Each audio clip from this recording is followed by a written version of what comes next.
ADHD ისევე როგორც აუტისტური სპექტრი შეუძლებელია ასე ჰაერიდან დაგემართოს. თუ გაქვს ADHD, ყოველთვის ქონდა, რაც შენ თავი გახსოვს, ყოველთვის ქონდა. როცა ჩემი შვილები ძალიან პატარები იყვნენ, ზედასართულზე ვერ ამოდიოდნენ ფიზიკურად და დაბლა, ჩემებს ყავდათ.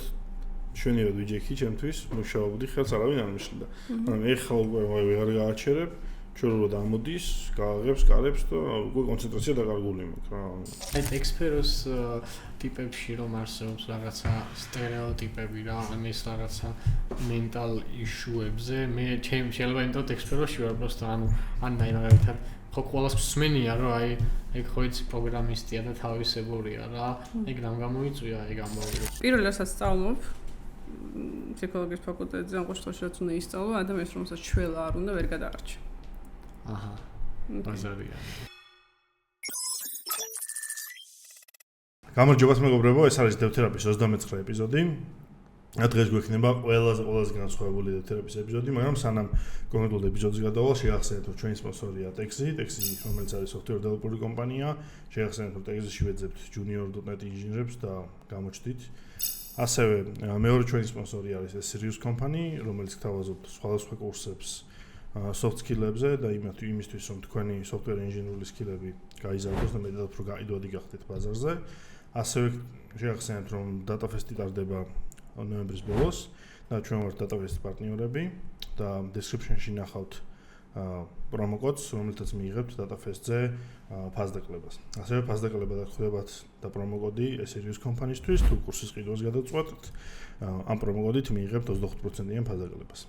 და კიდევ ერთხელ შეგახსენებთ, რომ ჩვენი მთავარი გლობალური პარტნიორი არის JetBrains-ი და ყოველ თვე ჩვენ ვათამაშებთ JetBrains-ის 1 წლიან ლიცენზიას და იმისთვის, რომ ამ giveaway-ში მიიღოთ მონაწილეობა, უნდა გქონდეთ გამოწერილი ჩვენი Instagram page-ი და ჩვენი YouTube არხი. ნოემბრის ბოლოს გამოვაცხადებთ პირველ გამარჯვებულს და გადავცემთ 1 წლიან JetBrains-ის all products ლიცენზიას.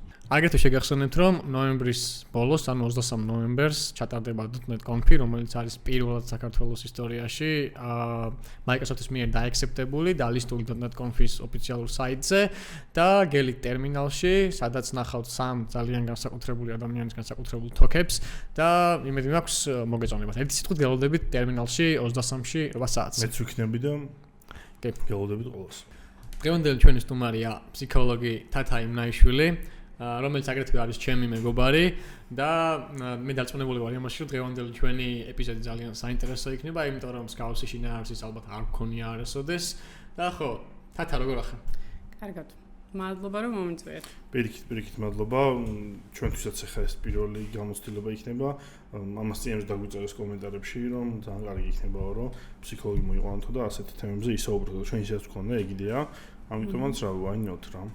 ამიტომ დავიწყოთ. არ ვიცი, ძალიან ისე უცხო ეს არის, არატექნიკური იქნება, მაგრამ ჩვენ ვფიქრობ, რომ საკმაოდ ისეთი ხალხი ვართ, ბევრი პრობლემა გვაქვს ფსიქოლოგიური, ამიტომაც ძალიან საინტერესო იქნება ჩემი აზრით. მოკლედ, გადავიდეთ პირდაპირ რაღაც საკითხებზე ვისაუბროთ. პირველი ესეთი საკითხი, რომელიც ძირითადად მოკლედ ჩვენ ესე ვქენით, რომ ჩვენს community-ში დავწერეთ, რომ ფსიქოლოგი ყოლებოდა, შევაგროვეთ რაღაც კითხვები და ამ კითხვებიდან რაც დავაჯგუფეთ და გვინდა რომ ამ დაჯგუფებულ ტოპიკებზე ვისაუბროთ. პირველი ტოპიკი არის work-life balance, რომელიც ვფიქრობ, რომ ერთ-ერთი ყველაზე მნიშვნელოვანი საკითხია, იმიტომ რომ კორონას შემდეგ, ან კორონას დროს ზოგადად დაგვავიწყდა ყველას როდის იყო რაღაც სამსახურის დრო, როდის მე სახლის დრო, იმიტომ რომ სახლი დამუშავებდით და ეს აგვერია, ეს შეგრძნება და ხანს უმუშაობდით, ხანს დაგვერვა. და რომ დამთავრდა კორონა, ამის დალაგება გაგვიჭირდა. ზოგმა ეგრე გააგრძელა. და აი ფსიქოლოგიური გადმოსახედიდან რა პრობლემები შეიძლება გამოიწვიოს ამის არევამ, როგორ შეიძლება დაალაგდეს რაც ან ყველაფერი დანარჩენი რაც მნიშვნელოვანია, თქვენ როგორც ფიქრობთ, ეგრევე ვისაუბროთ მაგ საკითხს. ოკეი, პირველ რიგში მოდი განსაზღვროთ რას გულისხმობ ჯანსაღი work-life balance, როცა არის, ანუ სიმართლე გითხრათ, IT სფეროში ვინც არიან დასაქმებულები, არ ვიცი რამდენად მიღწევად ახლა ის რასაც მოვყვები, მაგრამ მე მოვყვები და რა თქვენ. ოკეი. თქვენ თო მოიფიქრეთ. ოკეი. წესით, როცა არის ჯანსაღი work-life balance-ი, აქ იგულისხმება, რომ არის ჯანსაღი საზღვრები სამსახურსა და პირად ცხოვრებას შორის. რაც იმას ნიშნავს, რომ სამსახურში რომ მივდივართ, ვართ და იმ დონეზე პროდუქტიულები, რამდენადაც შეგვიძლია და რამდენადაც ძალა გვაქვს და რომ ბრუნდებით, გვაქვს ჩვენი პირადი დრო, რომელსაც რომ ეს გატარებული დრო დაგვეხმაროს ჩვენ ჩვენი ძალები აღვედგინოთ. საქმე რაში არის, რომ როცა არის ჯანსაღი work-life balance-ი, ამ დროს შენ მაშინ კი არ ისვენებ, როდესაც თავისუფალი დრო გაქვს. შენ გაქვს გამოყოფილი დრო, როცა უეჭველი უნდა დაისვენო. ანუ მაგას აქ ძალიან თავისუფალი დრო თავიდან გამიმეოროთ. ანუ შენ მაშინ არ ისვენებ, როცა თავისუფალი დრო გამოგიჩნდება, იმიტომ რომ ეს დრო შეიძლება კვირების განმავლობაში არ გამოჩნდეს, არამედ შენ გაქვს დღის განმავლობაში გამოყოფილი დრო, როცა უეჭველი ისვენებ. მაგრამ დასვენებაც ხომ ძალიან დეფინიციური. კი ბატონო, მაგიტომ ვამბობ, რომ ანუ დასვენებაც უნდა იყოს რესურსული. ხო, ანუ ვიღაცისთვის შეიძლება ეს იყოს რაღაც არაფრის კეთება, ვიღაცისთვის იყოს შეიძლება რაღაცა ოჯახთან ურთიერთობა, ვიღაცისთვის იყოს რაღაცა ჰობით რო დაკარგდეს და ასე შემდეგ. რომ ნებისმიერი აქტივობა, რაც შენ ძალებს აღადგენს, ანუ შენ ძალებს გმატებს და არ გაკლებს არაფერს. რო აგიხსნათ, ანუ ახლა იმიტომ მე მანდ ესეთი კითხვა მაქვს, აი თქვენ თქვით რომ ზოგისთვის ჰობი, ზოგისთვის ზოგისთვის აი მაგალითად ავიღოთ ხა შეფზარეული რა პროგრამისტის რთული მაგალითად აი შეფზარეული დავიღოთ რომელიც სამსახურში მთელს განმავლობაში საჭმელთან აქვს და საკვებთან და რაღაცებს ამზადებსო და ეხლა წარმოვიდგინოთ რომ მისი ჰობი არის სახში რომ მოდის ექსპერიმენტული საკვების დამზადება ანუ ისევ მისი ტვინი რაღაც ხრი ხო კი ანუ ამ დროსაც საქმეს არ აკეთებს მაგრამ ისევ მაინც იგივე მაგ დროს ისვენებს სიმართლე გითხრათ მე რამდენადაც ვიცი შეფზარულებისგან და მათი ოჯახის წევრებისგან არც ერთი მათგანი სახში საჭმელს არ ამზადებს საერთოდ ზოგადად ეგრე ვიცი რაც შეეხება ჰობის რომელსაც რაღაცა მე მგონია რომ ეს უფრო საქმიანობასთან არის დაკავშირებული და რაღაცა მათი პროფესიული განვითარების ნაწილი არის და ანუ ეს სხვათა შორის ძალიან კარგი თერაპიული შეკითხვა იქნებოდა ამ კონკრეტული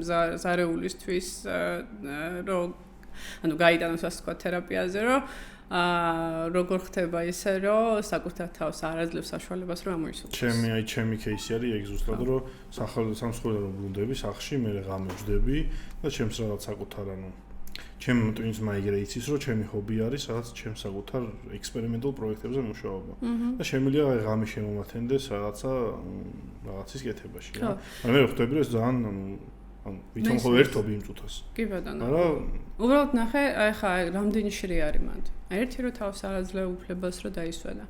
მეორე არის რომ თუ ამ მიუხედავად დაღლილობაზე ამაში ძალიან ბევრი დროს და ძალისხმევას დებდეს, სიამოვნებს კიდევაც შეკითხვა დგება ნამდვილად იქ ხარ თუ არა ცხოვრებაში სადაც გინდა რომ იყო. ნამდვილად იმას აკეთებ თუ არა, რაც მართლა გაინტერესებს და მართლა ეს არის თუ რაღაცა მიზნის მიღწევის საშუალებაა თუ აი მართლა რაღაც ანუ ძალიან ბევრი რაღაცა შეიძლება იყოს ამ ქმედების უკან და ან ზუსტად მსგავსი მიზეზების გამო ადამიანს შეიძლება მივიდეს ფსიქოთერაპიაში. რომელიც კაი საკითხია რომ საკითხი კი, კაი საკითხი გასარჩევად რომ რატო ხდება ასე, ხო სიტყვაზე რა. შეიძლება არც გაწუხებს, მაგრამ უბრალოდ ვერ ხვდები რა, ანუ მიზეზშედეგ რატო ხო და გაწუხებს ეგ საკითხი რა. ნაწილში რა, მაგრამ თუ ხო, ანუ ამოსუნთქვის საშუალება პლუს მინუს ადამიანს უნდა კონდეს რაღაცა გზით მაინც და თუ ეს არ ხდება, ეს შეიძლება იყოს პრობლემა, იმიტომ რომ ეს მე გამოვიწვევს უეჭველი მენტალურ პრობლემებს მინიმუმ გადაწყვეტს. თქვენი გამოცდილებით ეს თვითონ აი გას თავიდან ვთქვი რომ ხლოი ბალანსი კოვიდის მერე თქვენც ეგრე ფიქრობთ რომ კოვიდის მერე შეიცვალა ექსპლოსიად უფრო გაფუჭდა ადამიანების სიმართლე გითხრათ ასე ერთი ხელის მოსვითარ ვიტყოდი რომ რაღაცა ერთმნიშვნელოვნად ესე არის და ფსიქოლოგიაში საერთოდ ერთმნიშვნელოვანი არაფერი არ არის ყველაფერი ინდივიდუალური და ყველაფერს გააჩნია ხო? სიტყვა გააჩნია გვიყვარს ჩვენ ძალიან გააჩნია.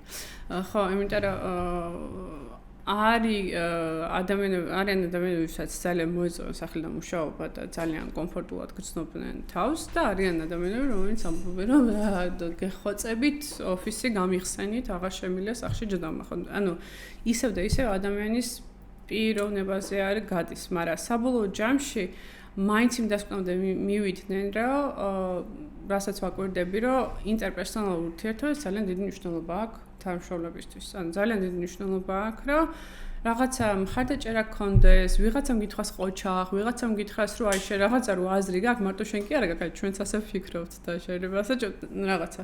და მესმის რომ ამაზე არის საუბარი, რომ რაღაცა შეიძლება ონლაინ მოხდეს ამის გაცვლა და ასე შემდეგ, მაგრამ აი მაგალითად ჩვენ კოვიდის დროს გვიწევდა ხოლმე ონლაინ სესიების ჩატარება. და ონლაინ სესიებს ეხლაც ვატარებ ხოლმე, მაგრამ მაგალითად მე მაქვს პირადი წესი ასეთი, რომ ონლაინ სესიას ვატარებ მხოლოდ იმ შემთხვევაში, თუ ადამიანი, რავი, არ ცხოვრობს თბილისში ან საქართველოში პრინციპში, აქვს მაგალითად აგოროფობია და გარეთ ვერ გამოდის და მაგიტომაც აგოროფობია არის, როდესაც ღია სივრცეში აქვს ადამიანს, რაც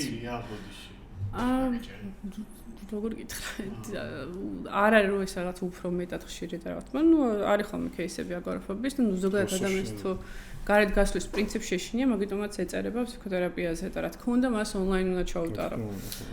ხო, ეს მიზეზები არის, რატომაც მე მაგალითად და ზოგადად ესე არის, რომ რაღაცა არანაირი თერაპიას ჯობია ონლაინ მაინც ჩაატარო, მაგრამ ზოგადად უკეთესი არის, რომ იყოს ოფლაინ.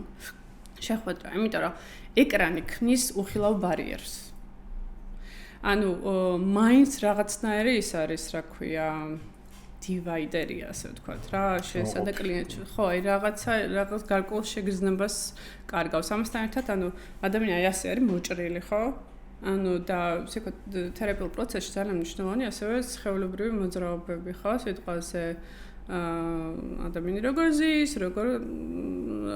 როგორ მოძრაობს, რაზე რეაქცია, ხო, ანუ ისე არ არის ყველა მოძრაობა და ყველა დეტალი, მაგრამ კონტექსტის მიხედვით რა, რომ შეიძლება რაღაცას მნიშვნელობა გქონდეს რა და ონლაინ ეს პლუს მინუს შეიძლება დაიკარგოს. ამიტომ ყოველთვის ეუბნები ხოლმე, რომ ჯობია მოხვიდეთ ოფლაინ. ამასთან ერთად არის ხოლმე რაღაცა სავარჯიშოებს ვაკეთებთ ხოლმე. სავარჯიშოებს რას გულისხმობ? რაღაცა ექსპერიმენტებს ვეძახით მაგალითად ამას რა, რაღაც ფსიქოლოგიური, რაღაც სავარჯიშო, ან ექსპერიმენტი, რაც აი ფიზიკურ მოძრაობას მოითხოვს, ან რაღაცის გათამაშებას მოითხოვს და ჯობია რომ ადამიანი ადგილზე იყოს.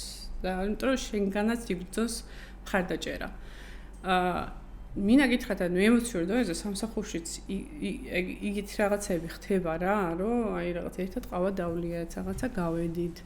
რაღაცაზე ვილაპარაკი, რაღაცა ესე გამოგხედა, ანუ რაღაც არავერბალური კომუნიკაციის ძალიან ბევრი ნაწილი და დეტალი არის რა და ზოგადად შეგრძნება იმისა, რა მე სამსახურში ვარ. იცი რა მინდა გითხრა, აი თორნიკემ დიალოგი რომ დაიწყო, დასაწყისში სანამ ჩავწაჭერას დავიწყეთ. თორე ეგეთი რაღაცა ახსენა რა, რომ დიდი ხანი რო ვიყავი remote-ზე, მე უბრალოდ ორგანიზმმა მოითხოვა, რომ ოფისში გავსულიყავი ყოფილიოს რა. აი მე მაგალითად პერსონალურად რადგან სხვა ტიპაზე ვზიო საუბარი, 6 წელია სახში ვზიო.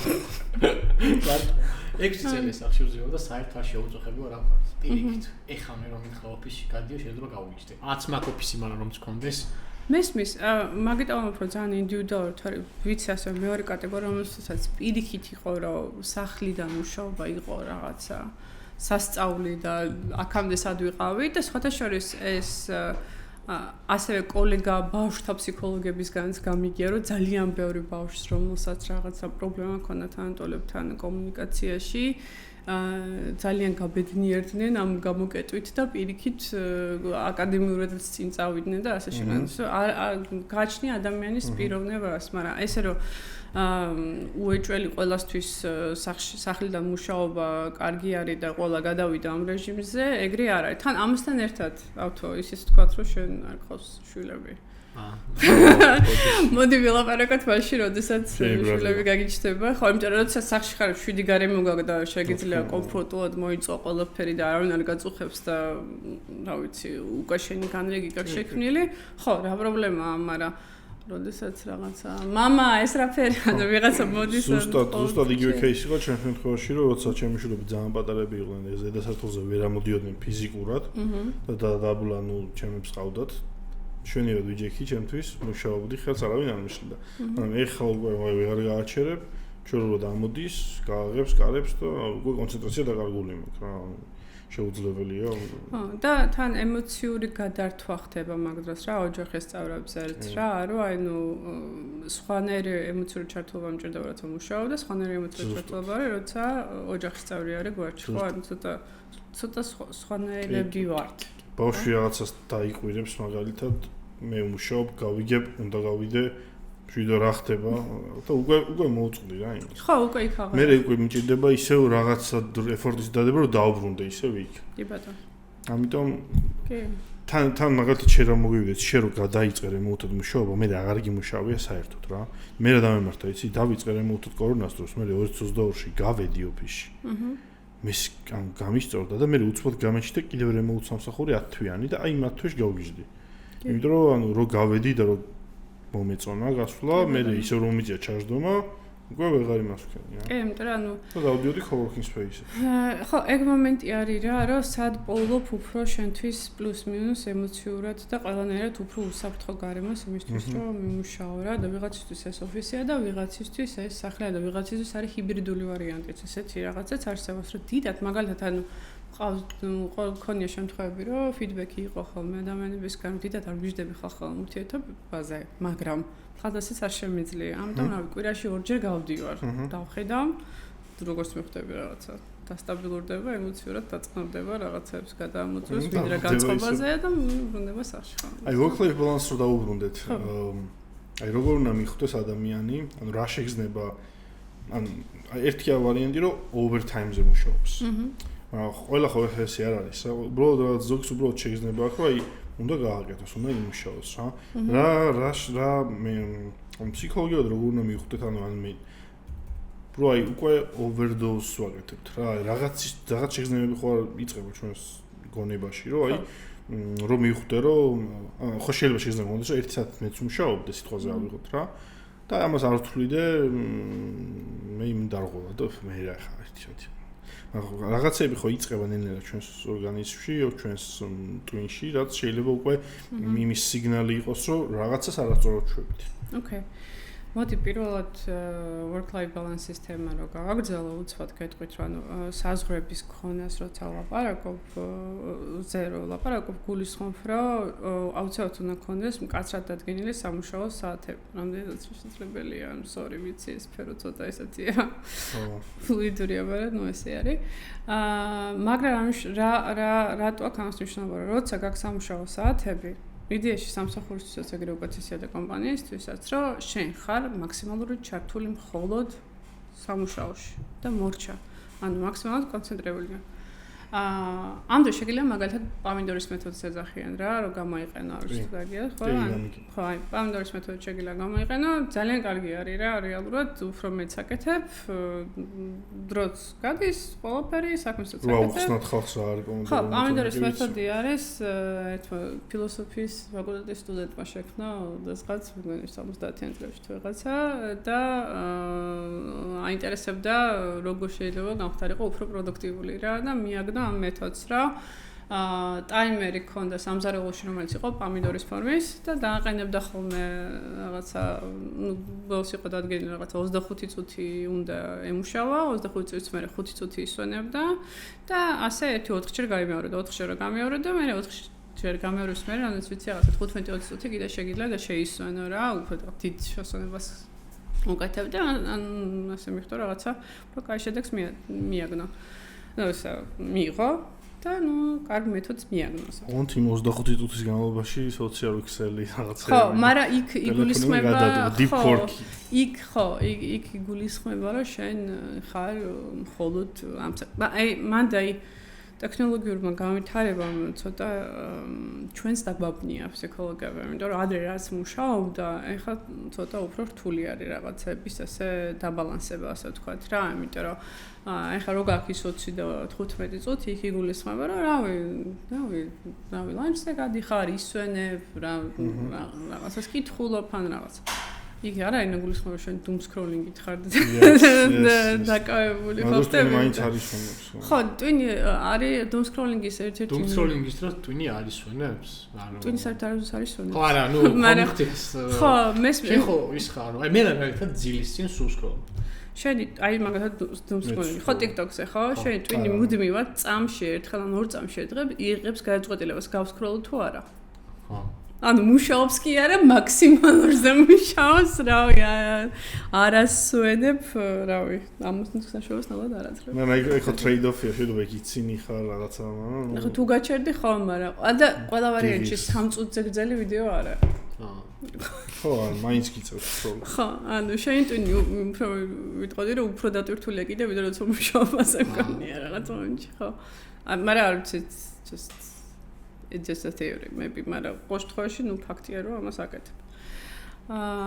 ხო, ესაც შეეხება მაგას, ისევ და ისევ მოვდივართ მე სამსახურიდან, სამსახურში ვარ, სამსახურში. არ მოგვაქვს აქეთ, ხო?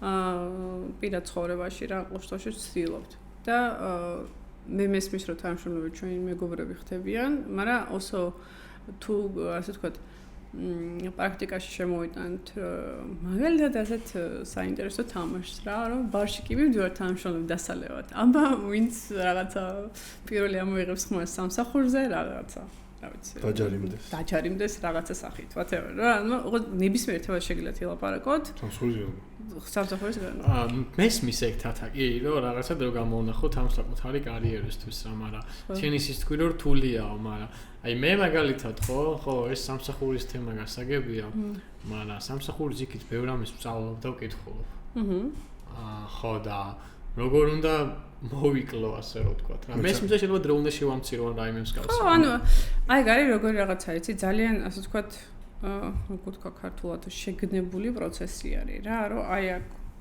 მუშაობ ამ დროს ვსწავლობ ამ დღეებში სიტყვაზე და ამდენი ხანი დღეებად ხო დღეებად დაყოფილი სიტყვაზე ამ დღეებში რაღაცა ვსწავლობ ამდენი ხანი სიტყვაზე მაგრამ დასვენება ყოველ დღე ყოველთვის არის და ანუ დასვენები იქ არ არის რომ ერთი დიდი დასვენება მაქვს საღამოს არა ეს იმას ნიშნავს რომ მე დილას წყნარად ვიღვიძებ წყნარად მაქვს რაღაც ჩემი დილის რუტინა ვცდილობ რომ ჯანსაღად ვისაუზმო ვცდილობ რომ ესა რა ქვია ნავი ზოგს ვარჯიში უყვას რაღაც პატარა ვარჯიშია საუბარი რაღაც 5 წუთიანზე ზოგს მედიტაცია უყვას რა ვის რა და ნუ პროსტო რომ რაღაცა ეს კონდეს რაღაცა დადებითი განწყობით ასე თქვა დაიწყო დღე მიდიხარ სამსახურში მუშაობ და ხოლოდ მუშაობ და მე რომ მოდიხარ ოკეი მე უკვე შეთვითონ ჩვენ მაგალითად მე და შენ პირადად ეს დევთერაპიის საქმეებიც რაღაც ნიშნავს რომ რაღაცა ერთ დროში უნდა მაგალითად 8 საათამდე ვარ სამსახურში ხო 8 საათამდე მოგვარდეს მე და ეს ღამის 2 საათზე რო აი ვიდეოს იმაშობით ხოლმე საათზე პირველ საათზე დემოს უყურებ ანუ უკვე აღარ გამოდის შენ რა მნიშვნელობა ხარ შენ იქ სამსახურის ესეც ხო საქმეა რა ანუ მაინც შენ ტვინი არის ვენებს ხო მე შედიხარ ამოწმებები ხო ან გამოდის უნდა ჩასვა რა იმიტომ ეხა რეალურად შენ რომ მუშაობ ბევრი distraction-იც გაქვს რა უცბად რაღაცა იქ პროექტი იბილდება ამ დროს გახსნი ტელეფონს ვიღაცას შენ მეგობარს მიწერ ის მოგწერს ან მაინც გაქვს distraction-ი რა და ამიტომ ალბათ ეგ რომ მაგას რომ მიაღწიო რომ ყველაფერი რომ ასა ჩაატიო ანუ ეს distraction-ები უნდა გადადო აბსოლუტურად გვერდზე რა კი ბატონო და მაგიტო არის საჭირო დაგეგმარება დღის რეალურად მაგიტო არის მნიშვნელოვანი რა აი რა ვიცი ბავშვობაშიც რო იყო მაგალითად რომ ამ დროს იღვიძებ შვილო ამ დროს მიდიხარ სკოლაში ამ დროს მიდიხარ თამაშობ მე რაღაცა ხშამი გაქვს მე ეს მე ბანაობა მე იგივე просто adult version ხო მაგრამ მე ეგეთი გეგმარება აქვს და ქართულ რეჟიმში ღამის 10-ზე რომ წერ პირობითად რომ წამოსახ ინგლისში წავიდეთ ან რაღაცა ხო და შენ ხო და უნდა გქონდეს შენი ბაუნდარის როგორ არის ქართულად საზღვრები ხო რომ ალბათ რომ მოგწეს და არას თქმა უნდა შეგეძლოს ხო არას თქმაც ანუ საზღვრების ქონდეს ეგ მაგას გულისხმობს თავის თავში რომ არას თქმა უნდა შეგეძლოს ისეთ რაღაცებზე რაც არ შეგიძლია და ანუ არას თქმა მნიშვნელოვანი არის ასევე ჯანსაღი work life balance-ის დროს არა მხოლოდ პირად ცხოვრებაში, არამედ სამსახურშიც. ანუ სამსახურში პირად საზღვრები ძალიან მნიშვნელოვანი საკითხია და ძალიან ბევრი ადამიანისგან გამიგია, რომ ეს ძალიან ესეთი თემა არის რთული მათთვის არას თქმა სამსახურში, რომ არ შემიძლია და რაღაცა, ან რაღაცა ვერ გავაკეთებ რაღაცა. და ყველაფერი რეალურად იწყება მკაფიო კომუნიკაციით. ძალიან გუცველად, ძალიან შვიდად უნდა უხსნათ ადამიანს რა შესაძლებლობები და ლიმიტები გვაქვს, რა შეგვიძლია და რა არ შეგვიძლია და რა მოლოდინები გვაქვს. სიტყვაზე შეგვიძლია თამაშოს სიტყვას, რომ ეს შემიძლია, ეს არ გამომივა. ამაში დახმარება მჭირდება რა. ანუ მე მესმის რომ ცოტა თვით შეფასებაზე გვიტყავს ხოლმე ზოგჯერ რომ რაღაცა როგორ თუ შევძელი ვერ ყველაფერს შევძლებ. არ ღირს. ანუ თქვენი სიმშვიდისთვისაც და ალბათ პროექტისთვისაც და კომპანიისთვისაც ამ აჯობებს რომ სიმართლე თქვათ, როგორ არის, რა არის და რა შეგიძლიათ და რა არ შეგიძლიათ ნამდვილად. და იგივენაირად მეგობართან რა. აუ, ეხლა ძალიან დაღლილი ვარ რა. მოდი რა სხვა დღეს გადავდოთ რაღაცა. უბრალოდ, ანუ აღწერო რატო ეუბნები არას, რომ შენც წყნარად იყო და მეგობარის ინფორმირებული. იქ არის მithხოვნა როგორც წესი, არ არის. ეგ არ არის მეგობრის შენი პრობლემა. სხვა ტერიტორიაზე შევდივართ. ეგ არ არის მეგობრის შენი პრობლემა. ხო, ეგ უკვე შეგიძლიათ თერაპევტთან გაარჩიოთ. ხო. აი, მაგრამ ბოდიში გაწყვეტინებ შენი მკითხა როგორ უნდა გავიგოთო და გავიგოთ იმითი რომ იწყება გადაწვის ნიშნები და აი შემდეგი თემა ზუსტად ეს იყო ზუსტად რომ რაღაც ეტაპზე დამწყები და ეხა ვინც არის დამწყები ჩვენი სფეროს მონაწილეები მე ეგრე ვიყავი მაგალითად და წიში რომ ჩემ თავს მოიყვა მაგრამ სხვებზე არ უნდა მიყვას ლაპარაკი და მე ეგრე ვიყავი რომ აი მუშაობის პრინციპი არ მქონდა ის სულ რაღაც ვაკეთებდი და თან ვერთობოდი ამით აღუზრდოდი თავს მაგრამ რაღაც ეტაპზე მივედი რომ საერთოდ ანუ განა ვერ მუშაობდი უბრალოდ აღარაფერი აღარ მინდოდა აი არ ვიცი აი რაღაც საშინელი შეგრძნება იყო აი სიმძიმეს გზნობდი და რაღაც საშინელება იყო რა და ეხლა ხან აგვისტოში დავამართა აი ანუ მეორეჯერ ეგ რომ მოხდეს აღარ მინდა და მაგას ვეძახით ჩვენ ბარნაულს და ჩვენ სფეროში არ ვიცი სხვასთან როგორ ხდება მაგრამ ჩვენ სფეროში საკმაოდ ხშირია ბარნაუთი და მოდი მაგაზე ვისაუბროთ საერთოდ როგორ მიდის ადამიანი ბარნაუთამდე რა არის ბარნაუთის ესეთი გამოხატული დამახასიათებელი რომ მიხვდეს ადამიანი რომ ისა თავი გიამტკიო და წნევა კი არა მაგრამ ბარნაუთი მაქვს რა და ან წინასწარ ხო შეიძლება რომ ვიგზნოთ ცოტა ნახტრევად აი მე მაგალითად პოზიციამდე გასცემთ ახლა პასუხს მქონია აი ორი სამსახური რომ მქონდა ხო შარშან დაახლოებით გეფიცები ვიცი რისკაც გიდავა რა ხო ოკეი მაგრამ ეს საქვია შეუძლებთ რომ ავდიოდი ხოლმე ხო ანუ რომ მე ლაპარაკებოდი ჩემს სამსახურზე ვფიქრობდი არ მესმოდა ხოლმე ანუ სხვაგან ვიყავი დაუფრინავდი იმენა რა და მე მაგ ჩემი სალკი თავისთვის ნერვიულობს რომ შემშულს რა ჭირს რაღაცა რა არაფერი არ ჭირს პროსტა სხვაგან ვარ და სხვა რაღაცას ვაკეთებ გონებაში ოკეი, აგიხსნე რა ხდებოდა ეგრე. მოკლედ სამი კრიტერიუმი არის, რომ ერთი არის ემოციური გამოფიტვა, გაგიგურდებოდა ცინიზმი და არის დაწეული პირადი ეფექტურობა, ანუ პირადი პერფორმანსი, ასე ვთქვათ რა, ანუ ადრე რასაც აკეთებდი ხოლმე, რა დროშიც აკეთებდი, რა ხარისხისაც აკეთებდი ხოლმე, იმ ხარისხს ვეღარ აღწევ რა, რეალურად. ეს ცინიზმი და რეალურად ფსიქოლოგიურად თვალსაზრისით ცინიზმის როცა შემოდის ადამიანის ასე ვთქვათ ლექსიკონში და იწყებს რაღაცების გაუფასურებას და ასე შემდეგ და ამ კომპანიაში არაფერი არ შეიცვლება და ხალხს არ აინტერესებს მუშაობა და ასე შემდეგ გავს მას თუ ისმენთ ხოლმე ფრაზას ეგ არის ბერნაუთის ნიშანი ხო ეგ არის ბერნაუთის ნიშანი იმიტომ რომ რეალურად როცა ადამიანი ცინიზმში გადადის იმიტომ კეთდება რომ არაცნობიერად იმიტომ აკეთებს რომ რაღაცნაირად დისტანცირდეს სამუშაოსგან იმიტომ რომ აი ეგ არის შეიძლება იყოს უფრო ესეთი კარგი ბანიშნებელი რა ასეთ მომენტში რომ თუ აი რა ამბობ რა სიტყვაზე იქ არ ვიყავიო ვაფშე იმიტომ რომ შენ იმდენად დისტანცირებული იყავ რომ ეს ყველაფერი ანუ გენერალიზებული შეიძლება თეორია მაგრამ ხო შეიძლება გენერალიზებული ქონდა უკვე რაღაცა პირად ცხოვრებაში რომ იქაც არ იყავი ხო მაგრამ ანუ ეს რეალურად არის საქვე დაცვის მექანიზმი რომელსაც ადამიანი იყენებს რომ ნუ აი რაღაცა თუ ასე თავს მოიკატუნებ ვითომ აქ არა ვარ და რაღაცა ეგეთი მნიშვნელობასაც მაგას ჩემთვისაც არა რამდენ ემოციასაც არ ჩავდებ ამ ყველაფერში და ნაკლებად დავზიანდები ასე ვთქვათ რა მაგრამ ეს რა თქმა უნდა არაცნობიერ დონეზე ხდება რა და ხო, ასე ხდება დისტანცია, მაგრამ საქმე იმაში არის, რომ ამ ემოციებს რო ვთიშავთ და ნიშნულობებს რო უთიშავთ, ასე ვთქვათ, ჩვენ სამსახურს ამასთან ერთად ითიშება ყველაფერი ის, რის გამოც დავიწყეთ იქ მუშაობა, ის мотиваციაც, სურვილიც, მიზნებიც და ყველაფერი. იმიტომ რეალურად რაც ვთქვათ, რავი, მარტივად რა ვთქვათ, დაბუჟება ხდება. ემოციური რა რეალურად რა და ისეთ აქ არა ვარ. ემოციური დაბუჟება რა ის. ხო, რაღაც არის ტერმინი, მაგრამ ესე რომ ხო, ისე რომ აღდგენია რაც. ხო, რომ მიხვდეთ მაგიტო. და პირად პროდუქტიულობის დაწევა ეგეც არის, მაგრამ ზოგჯერ მაგის იმდენად იქ არ არიანო, ზოგჯერ მაგის შემჩნევას უწევთ, უჭერთ ხოლმე რომ დაწეული არის და მე არის ხოლმე HR-თან ესე თუ ხერხული საუბრები. ახლა ამ თვეში აი ზოგს გონია რომ მაგალითად მე ერთი პერიოდი მეგონა რომ ბარნაუთი არის როცა მაგალითად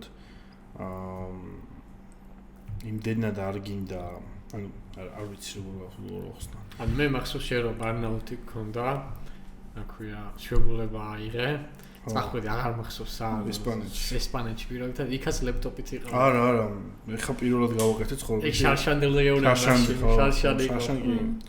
შე ეხა წელს გავაკეთე ერთად პირველად რომ სრული 2 კვირის განმავლობაში ალბათ ჩემ ბოლო 8 წელს განმავლობაში პირველად მოხდა რომ სრული 2 კვირის განმავლობაში ლეპტოპი საერთოდ ერთხელ არ გამიხსნია და ძალიან კაი შედეგი მქონდა მაგას ნუ რა ჩამოვედი მალევე დავბრუნდი ისე სტეიჯში მაგრამ დამიჩნევა ერთი თვე მაინც ძალიან გარდაუზრდები თავს და მე მესმის რომ ახლა შეიძლება მაყურებელმა თქვას რომ მე კიდე დავაწესებ ამ საზღურებს თუ მაგრამ დამსაქმებლად რა უყო ხო ანუ ეგ ფაქტორიც არის ხოლმე ხშირად რა რომ ერთი არის რომ ჩვენ კი ხვდებით როგორ ჯობია მაგრამ რა კომპანია ამ საშუალებას დიდად არ უგვაძლევს სიტყვაზე რა და მესმის და გამიგია რომ ძალიან იშვიათ კომპანიებში არის ხოლმე ეს ბალანსი დაცული და რა ვიცი, საქმეს ჭირდება ძმაო და რა ვიცი, ღამის 10 საათი კი არის, მაგრამ ეს კოდი როგორ დაწერე?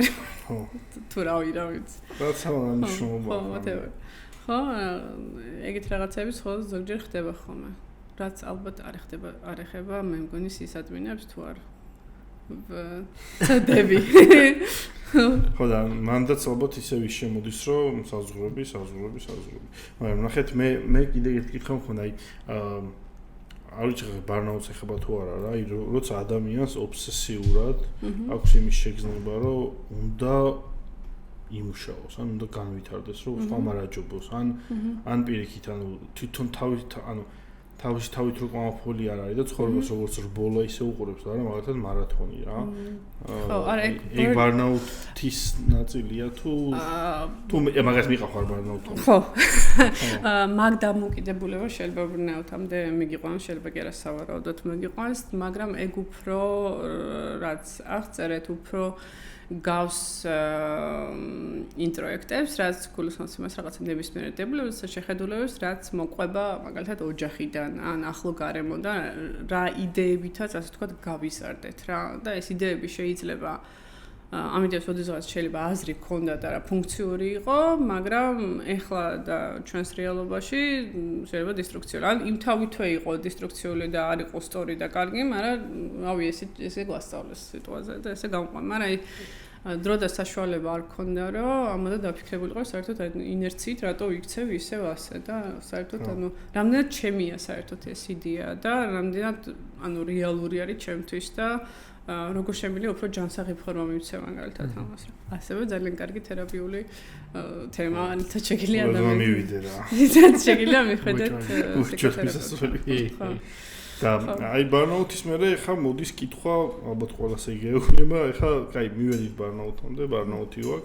აი ხა როგორ ვიხილებით აქედან რა უნდა გავაკეთოთ, როგორ მომიგცეთ. სამსახურს ხო ვერ დავანებებთ ხა თავს. არა, ეს არა. ნუ მან ახლო მეგობრები და ოჯახი და მეუღლე ხო ასულებენ იმ როლს იდეაში, რომ რაღაცა უკეთესად იგრძნოთ ან ჰილინგის პროცესში, რავი, ეგეც ხო არის რაღაც გარემო.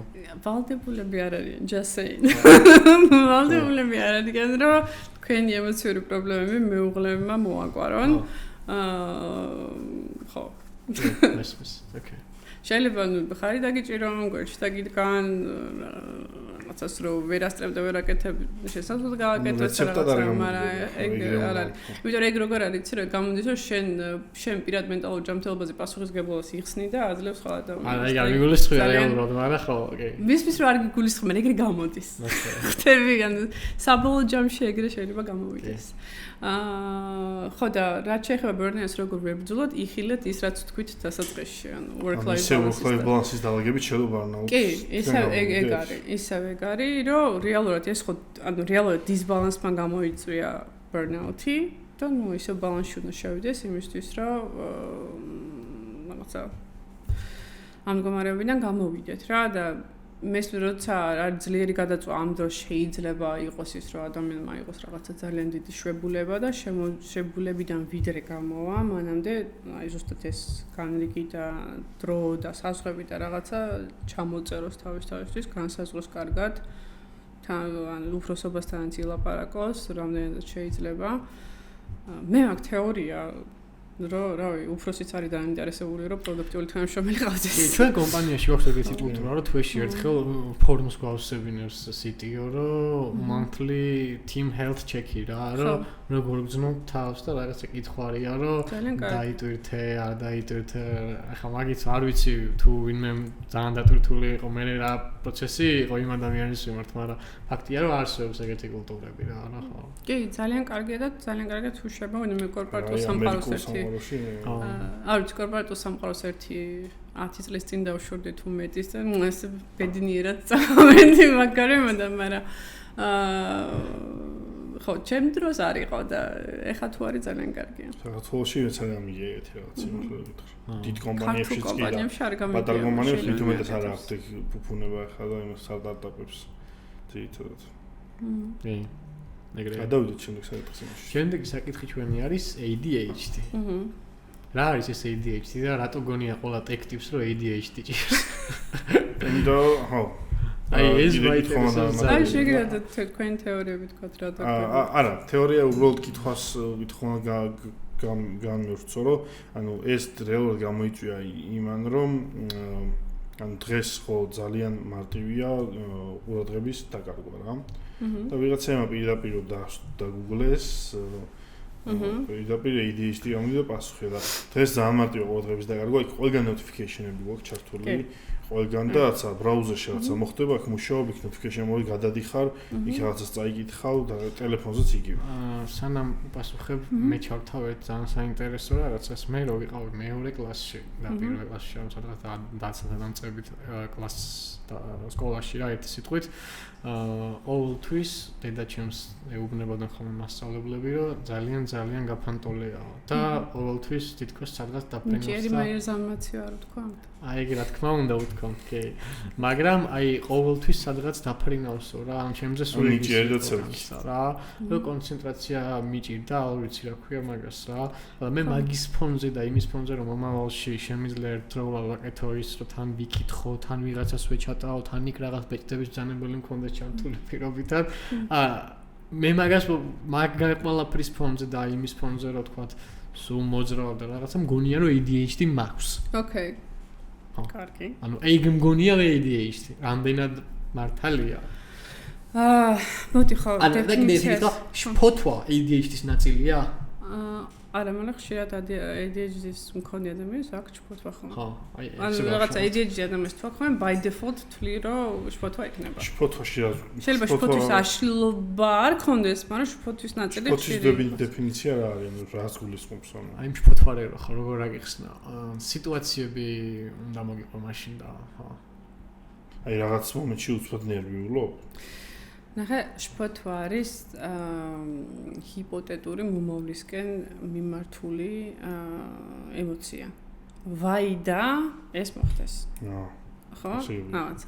ან და იდეაში შფოთვა აი მე ხლა მე რო ეს მივწერე იმან რომ იმ საღანაირად გაიგოს მე რა ვქნა. ეგ არის ხო? ხო.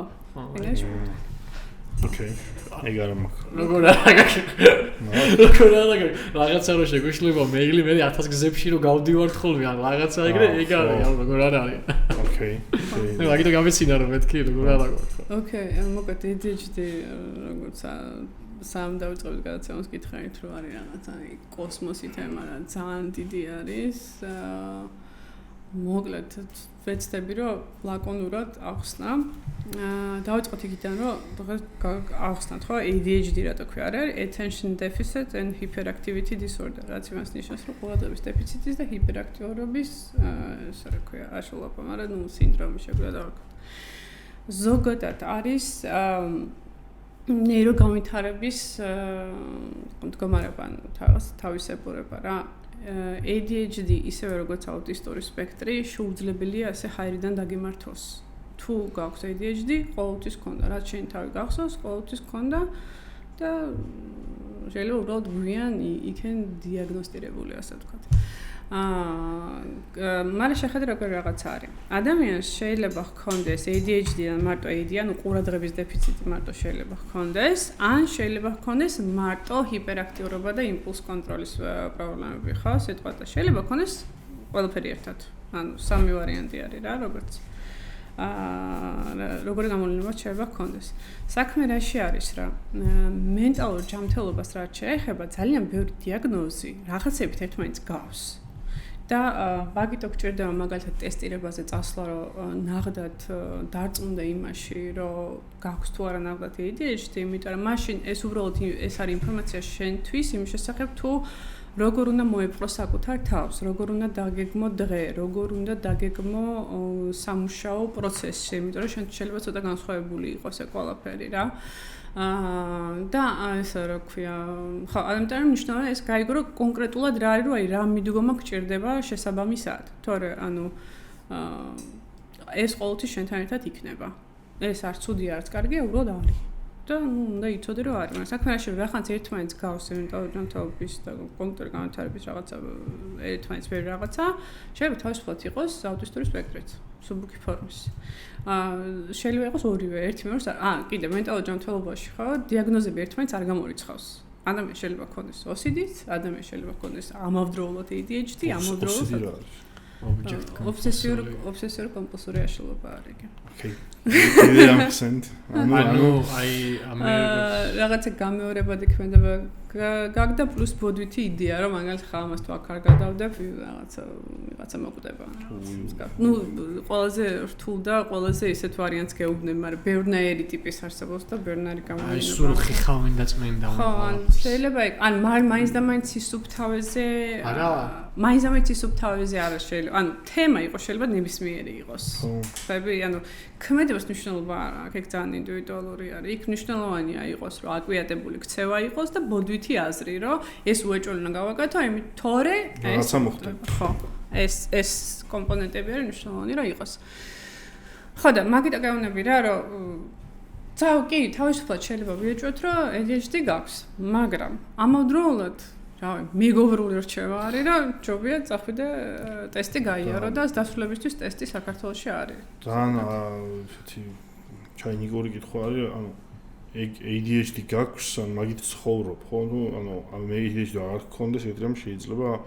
არ ხო, ეს რა ქვია. გაქვს და გაქვს. რო სწავლობ მის მართვას? ხო. ხო. ანუ ის ყოველ ცხოვრება შენთან. ცხოვრება შენთან რო სწავლობ. ეს უბრალოდ ანუ მარტივად რა გიხსნა, შენი ტვინი უბრალოდ 100-ია მოწყობილი. ეს ტესტი როგორ არის? რამე აი გუნა მეკითხა. ჩიპსი დგავ თუ ეს როგორ ზომავს? მაგალითად კითხვის დეფინიცია არის, რომ ანუ ხალხს დაინტერესებს, სად უნდა გავიკეთოთ ეს ტესტი და როგორ გეთდება და მე კი გეტყვი. კივნეული ხო. მე არ ვიცი ხა რეკლამის ამბავში თუ შემიძლია თქვა თუ არ ვიცი, მაგრამ მე რამდენადაც ვიცი, თამარ გაგოშვიძის ნეიროფსიქოლოგიურ ცენტრში ატარებენ დასრულებისთვის ADHD-ის ტესტი და არის საკმაოდ ესეთი ტესტი არის, რაც პირდაპირ კითხვარია ტესტი არის და რაღაც დავალებები გასაკეთებელია, შეკითხვაზე პასუხი გასცე და ასე შემდეგ და არის რაღაც მგონი 1-2 საათიანი თუ даже მეტი. ეს IQ ტესტსაც ხო არ მოიცავს? ეგეც არის. ბავშვობაში მაქვს გაკეთებული, ოღონდ დარწმუნებული არ ვარ, რომ ADHD-ის ტესტია. ბავშვობაში ხო არ ვიცი. აკეთებენ ბავშვებში საერთოდ.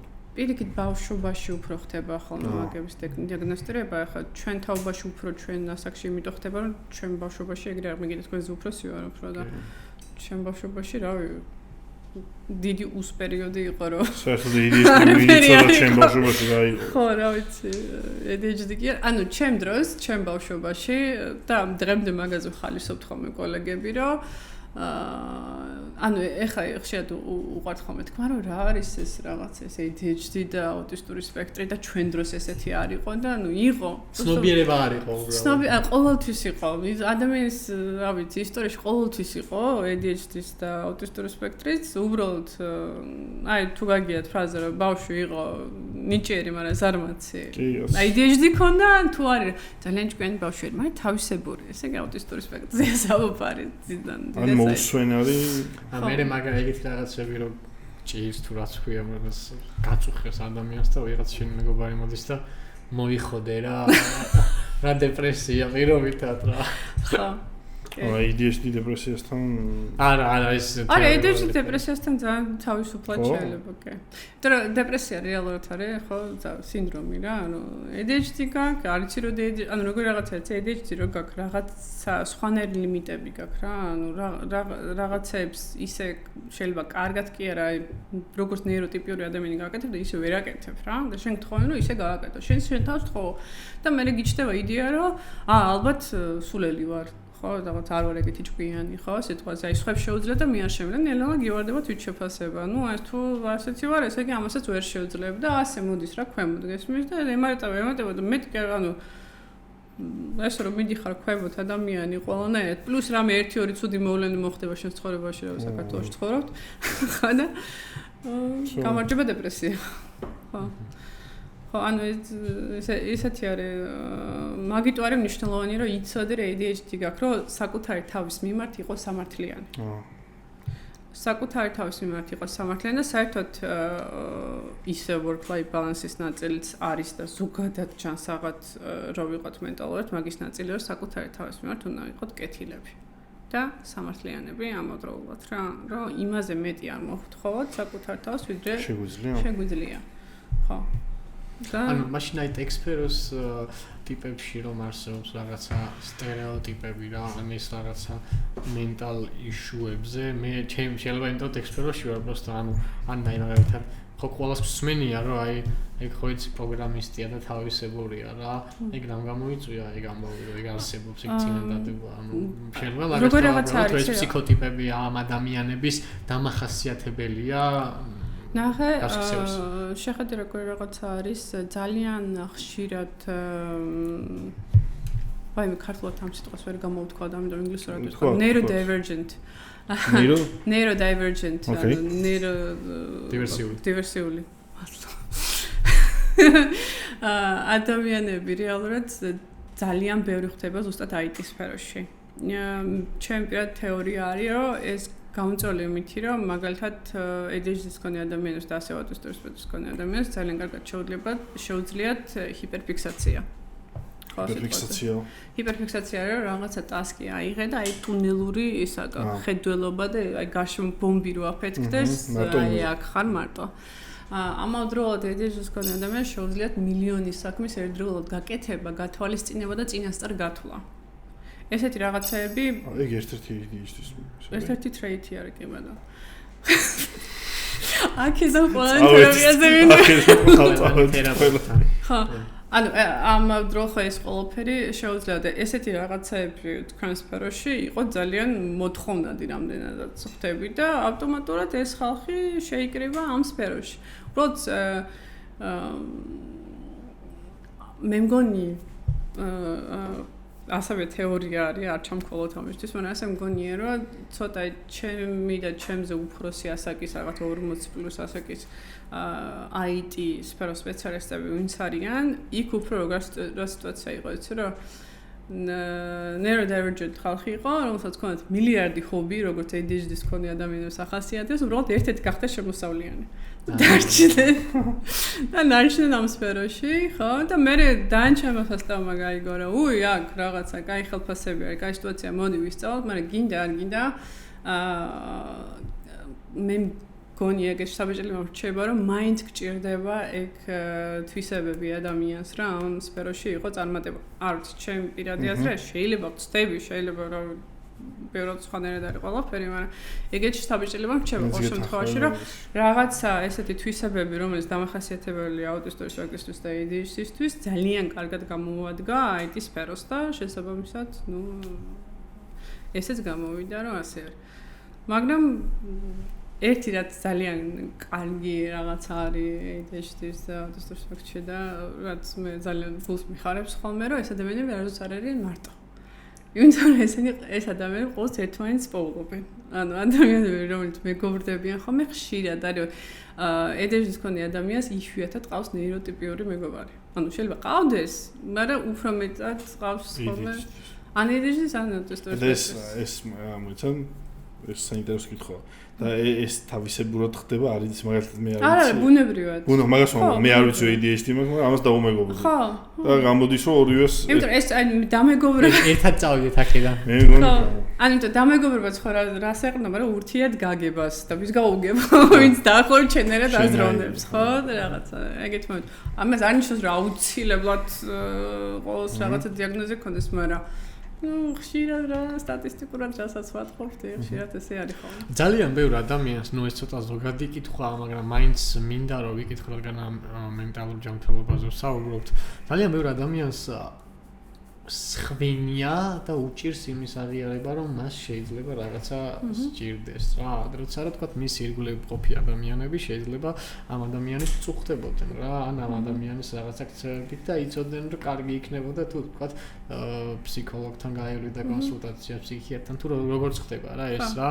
როგორ შეიძლება რომ ასეთი ადამიანები დაარწმუნო ადამიანმა რომ თქვა მას სჭირდება ამგვარი მენტალური დახმარება. იმიტომ რომ ქართულ ცნობიერებაში ეს ძალიან ძნელია რატომ რაც რომ ადამიანს ნუ რაღაც სირცხვილი მე რამე მჭირს რაღაც მსგავსი ავანტყოფი კი არ ვარ. ავანტყოფი კი არ ვარ ხო ავადმყოფი კი არ ავანტყოფი არ ვარ.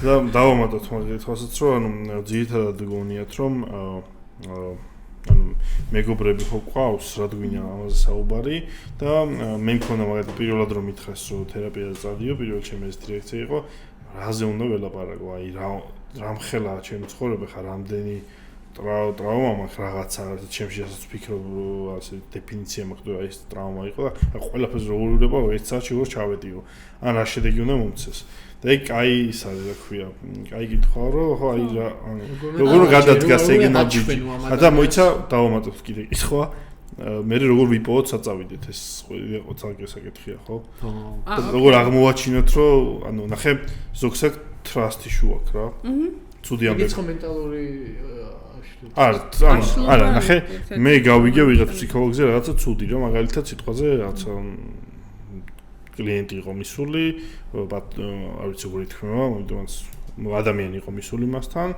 და რაღაცა სიტყვაზე ავიღოთ რაც მოუყვა მას მათ შორის არ დარჩა კომპენსატორი ხო რაღაცა სიტყვაზე ავიღოთ და მე უკვე გამიშდა რაღაცა ესეთი ტრასტი შუ რომ ეხლა რომ მივალ მე თერაპიაზე რომელიც ჩემო მეგობრებმა დამაძალეს დაიწავალ მე მაინც მოიტყვები რაღაცას რეალურად თქვენ გასაგებია შეკითხო მაგრამ ოკეი ვეცდები რომ დავმერჯო ხო კაინტერესო ჩემი დავიწყო ჯერ რომ პროსტა აი როგორ უნდა დავარწმუნოთ ესეთ ადამიანს რომ მას ჭირდება დახმარება არ დაარწმუნო არ უნდა ეგ არ არის შენი პასუხისგებლობა და აი ეგ არ არის შენი საქმე მაგითო დავიწყო სირგულე არ მომისმენ ეცოთ ნახე პირველ რასაც სწავლობ ფსიქოლოგიის ფაკულტეტზე ან ყოველთვის რაც უნდა ისწავლო ადამიანს რომელსაც შველა არ უნდა ვერ გადაარჩა აჰა ბაზარია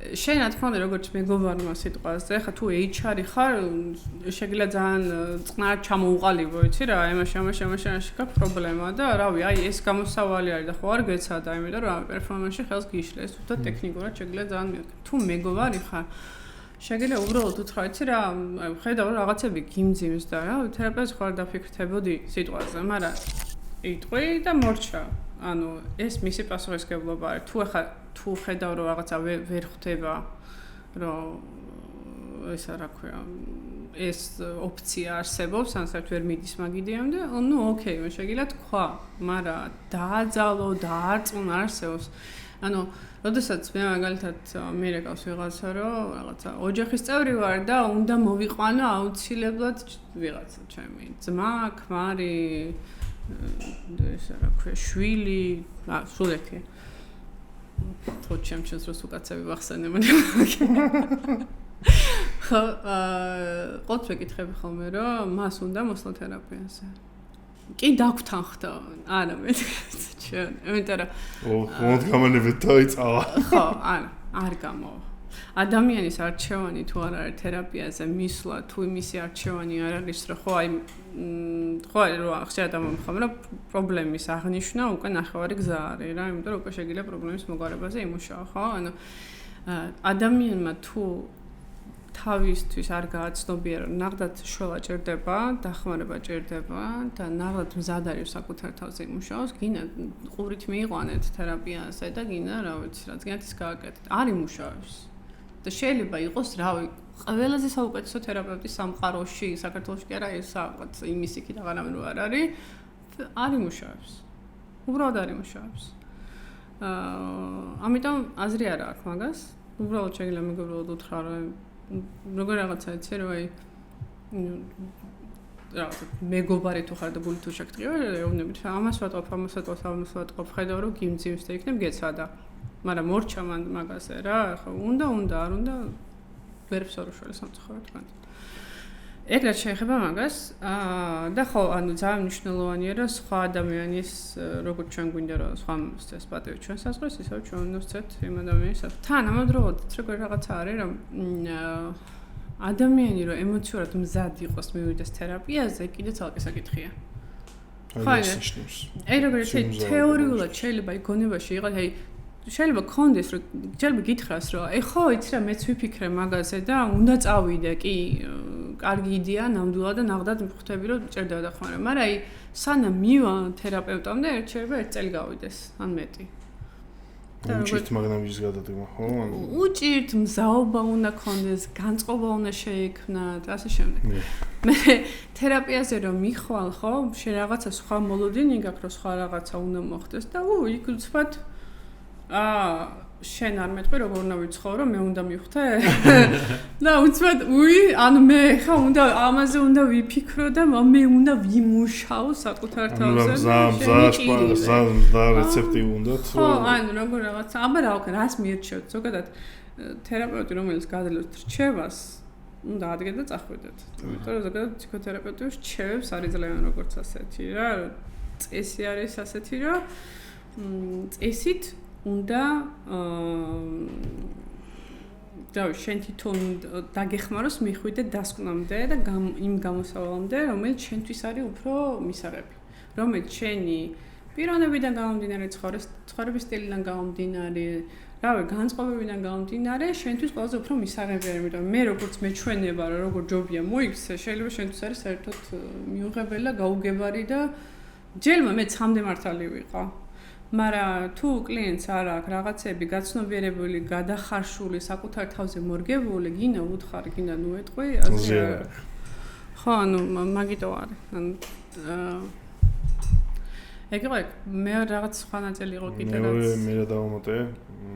როგორ უნდა მივხვდეთ, სად უნდა მივიდეთ, ანუ სად უნდა მოვძებნოთ ეს ხალხი და მე როგორ მივხვდეთ ეს რაც თუ გვაქვს ეს რაც გვჭირდება ფსიქოლოგი მაგის ხოგი არა დობის მომენტი თუ როგორ გავაკვიროთ ვისთან მივიდე ნუ საქართველო ახლა გაიგითხო გამიგითხო ზუსტად საქართველო რო არის ეგ არის სამწუხარო საქართველოში არ ხდება ფსიქოთერაპევტების ლიცენზირება სახელმწიფო დონეზე არ ხდება. რამე სტანდარტი არსებობს ფსიქოლოგების რაღაცა. ხო, ანუ გეტყვით ახლა ნახე, არის რაღაც ეთიკური. ხო, აგიხსნე ხა როგორ რაღაც არის ლიცენზირება სახელმწიფო დონეზე, როგორც ასეთი არ ხდება, მაგალითად როგორც ამერიკაშია, ბრიტანეთში არის, ზოგიერთ სხვა ევროპულ ქვეყნებში სადაც არის, რომ აი რაღაცა ოფიციალური დოკუმენტი გაქვს, რომელიც აღიარებული არის რაღაცა სახელმწიფოში და შესაბამისად სამედიცინო დაწესებულებებში და ასე შემდეგ. მაგრამ გამომდინარე იქიდან რომ ჩვენ ფსიქოლოგებს ვიხვეწებით უკვე წლებია რომ დაგვალიცენზიან დაგვავალდებულეთ რაღაცა მოგეც არ ვაშვებიან ჩვენ პოვეთ ასეთი გამოსავალი არსებობს სერტიფიცირებები სხვადასხვა მიმართულებით მაგალითად არის რაღაცა CBT მიმართულებით ხო EMDR-ის მიმართულებით ხო ეს არის ფსიქოთერაპიული სხვადასხვა მიმართულებით ხო რაღაცა გეშტალტ ფსიქოლოგიის მიმართულებით სერტიფიცირება და ასე შემდეგ რა ამ სერტიფიცირებას გადიხარენ ცოდნასაც იძენ სუპერვიზორიც ყავს გაკვირდებიან ბოლომდე გწურავენ მინდა გითხრათ ამ სერტიფიცირებებზე სწავლა შეიძლება იყოს უნივერსიტეტზე უფრო ხანგრძლივი და შენ თვითონაც უფრო თავდაჯერებული გამოდიხარ ამ სერტიფიცირების მერე, იმიტომ რომ ზუსტად იცი კლიენტს როგორ უნდა იმუშაო და რა უნდა გააკეთოთ, რა არ უნდა გააკეთო. და 7-დან 9, იმიტომ რომ პლუს-მინუს ყველა ნორმალურ ფსიქოთერაპევტს ყავს თავის სუპერვიზორი, რომელიც მის პროფესიულ საქმიანობას აკონტროლებს და სადმე რაღაც სირთულე რო გაუჩნდეს, მას აქვს საშუალება რომ დაუკავშირდეს, სესიას ჩაეწეროს და რაღაცა ერთად გაარჩიონ. ამ ხრივ არის. ამიტომ როცა მიხარ ფსიქოთერაპევტ და ამასთან ერთად რაც თქვენ გახსენეთ რომ კონფიდენციალობის დარღვევა, ეგ არის ეთიკის ძალიან დიდი დარღვევა. რეალურად არსებობს ეთიკის ნორმები ფსიქოთერაპიაში, რაც წესით არ უნდა იქნას დარღვეული. ისევ და ისევ რო არ რეგულირდება და არ კონტროლდება ეს ყველაფერი. მაგრამ ნახეთ, მაგ არის კიდე ერთი საკითხი რა. თუ გაქვთ მაგალითად თქვენ ფსიქოთერაპევტი, ხო, სწორად თუ გაქვთ თერაპევტებს რაიმე პლატფორმა მაგალითად რა, სადაც შემიძლია მე შემოვიდე, რაც დავათვალიერო თქვენი პროფილი, სათხართ. ანუ შეხედავ რაღაცა არის ძალიან ბევრი ფსიქოლოგიური და ფსიქიატრიული ცენტრები, ეხლა ძალიან ბევრი გაიხსნა. ოსაც შეგიძლიათ მიმართოთ და იქ როგორც წესი უკვე კლინიკა იღებს ხოლმე საკუთარ თავზე პასუხისგებლობას, რომ ფსიქოთერაპევტის სერტიფიცირება, განათლება და სუპერვიზორული საათი და ასე შემდეგ ყველაფერი შეამოწმოს და ეს ინფორმაცია შეგიძლიათ. რაღაც დეცენტრალიზებული სისტემა არ გვაქვს. ხო, სამწუხაროდ. სადაც რევიუები დაიწერება მაგალითად. ხო, მაგრამ იცი რა, რევიუ რო დაიწეროს. ესეც სტარტაპ იდეას. აი, ეგ მოსგავს. არა, რევიუ რო დაიწეროს, ეგ არის ძალიან ინდივიდუალური რაღაცა რა, იმიტომ რომ შეიძლება მე გამომადგეს BMW, მაგრამ Mercedes-ი არა პირობით, ხო, ანუ რაღაცა. მაგით მაინც ვერ გაიგებ. ვერ გაიგებ მაგითი რა. უი, ხო, კაი ბიჭი ან კაი გოგო არის მაგითი ვერ, რა ვიცი. მე მიშველა, მე დამღუპა, ანუ ვერ გაიგებ. სულია ესე. მაინც მე დამღუპაც არსებობს ფსიქოლოგია? ნუ რა ყველანაირი სახის ადამიანი დაგაბრალებს შენ ბოლოს რა. ხო, ანუ რა ვიცი. თვითონ არიზავს არაფერს ბოლოს მე არ გინახია ეგეთი ადამიანები? ხო, ადამიანი ხომ არ დაეხმარები, ხო, მაგრამ დაეხმარები ბოლოს მე შენ დაგაბრალებს ყველაფერს. ხო. ახლა ნახეთ როგორ რაღაცა არის. ფსიქოლოგთან რომ მივდივართ, რითიც შეგიძლიათ დაიცვათ თავი. შეგიძლიათ წინასწარ ვიდრე მიხვალთ, მაშინაც თუ ინდივიდუალურად მიდიხართ კაბინეტში, ხო, სიტყვაზე არა კლინიკის ქოლგის ქვეშ ასე ვთქვათ, ხო? იცი ინდივიდუალ განსხვავება ვთქვათ კლინიკის ქოლგიში და ინდივიდუალურად კაბინეტში, ან ინდივიდუალურად უკავშირდები ამ ფსიქოლოგს და უთანხმდები? ოკეი. კი ბატონო. თუ ინდივიდუალურად ბოდიში და თუ ამ კლინიკის ქოლგის ქვეშ ვარ, კლინიკა მისჩევს ფსიქოლოგს. მაგალითად იმ წუთას ვინც არის ყველაზე თავისუფალი იმასთან დამიშვებს, მე არ ვირჩევ. საერთოდ შენირჩევ, მაგრამ შეგიძლია ასე ვთქვათ, როცა ხარ უბრალოდ კლიენტი, პაციენტი, და მაგავშორს თაობა არის ახსნებიათა. ეს არა ქვია. შენ ზუსტად არ იცი რომელი თერაპევტი გჭირდება. ხტები? რა მხრივ ამბობ, ვიცი რა, შენ შეგიძლია თქვა, რომ რაღაცა მაგალითად შფოთვა მაწუხებს და ამასთან დაკავშირებით იქნებ ვინმესთან მიმაგზავნოთ, რომ რომელიღაცა რაც გეტყვი, რა ნებისმიერთან შფოთვასთან მუშაობს. აი, მაგალითად ერთხელ არ მიმიღო.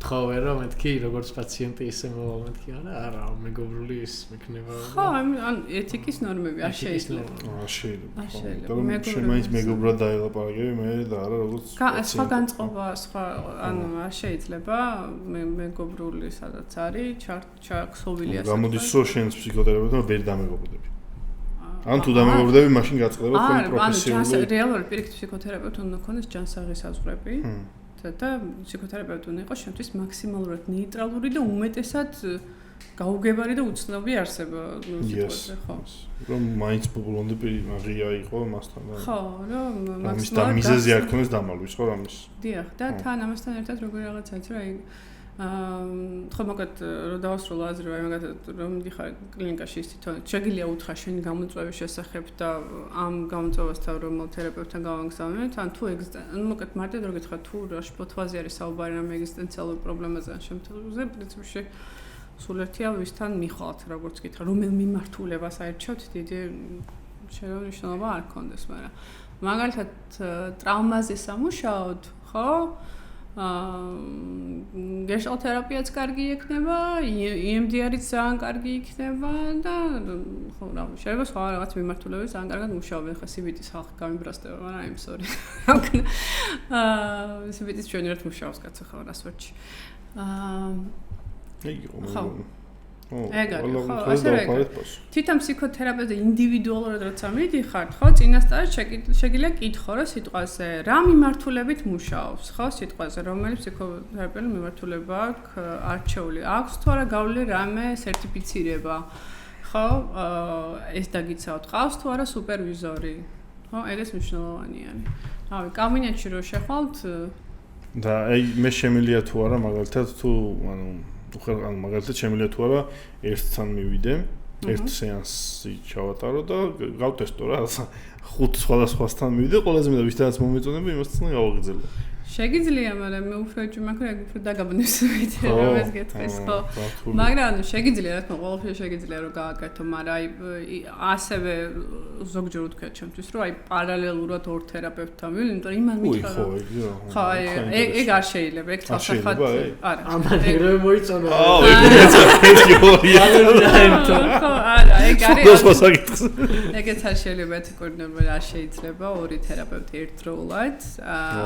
ფსიქოთერაპევტი როგორც ასეც დასულების თუ რა მაგალითად პატარა ბავშვები დადიან რავი ცალკე სენსორულ თერაპიაზე, ცალკე მეტყველების თერაპიაზე, ცალკე რა ამაზე არ არის საუბარი, როცა დასულა ადამიანის რაღაც ფსიქოთერაპიაზე უნდა დადიოდეს.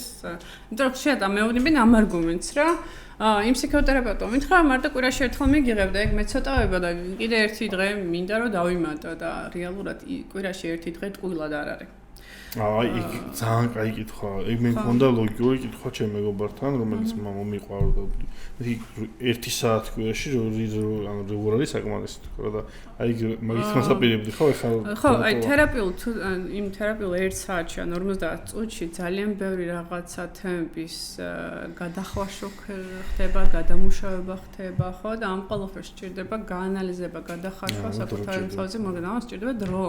ზუსტად ეგ ერთი კვირა მაგისთვის სჭირდება, რომ შენ და თან ამ კვირის განმავლობაში ამ თემებზე ფიქრობ, ხო რა, რაზეც ისე შენ თან გინდა არ გინდა ფიქრობ. ხო?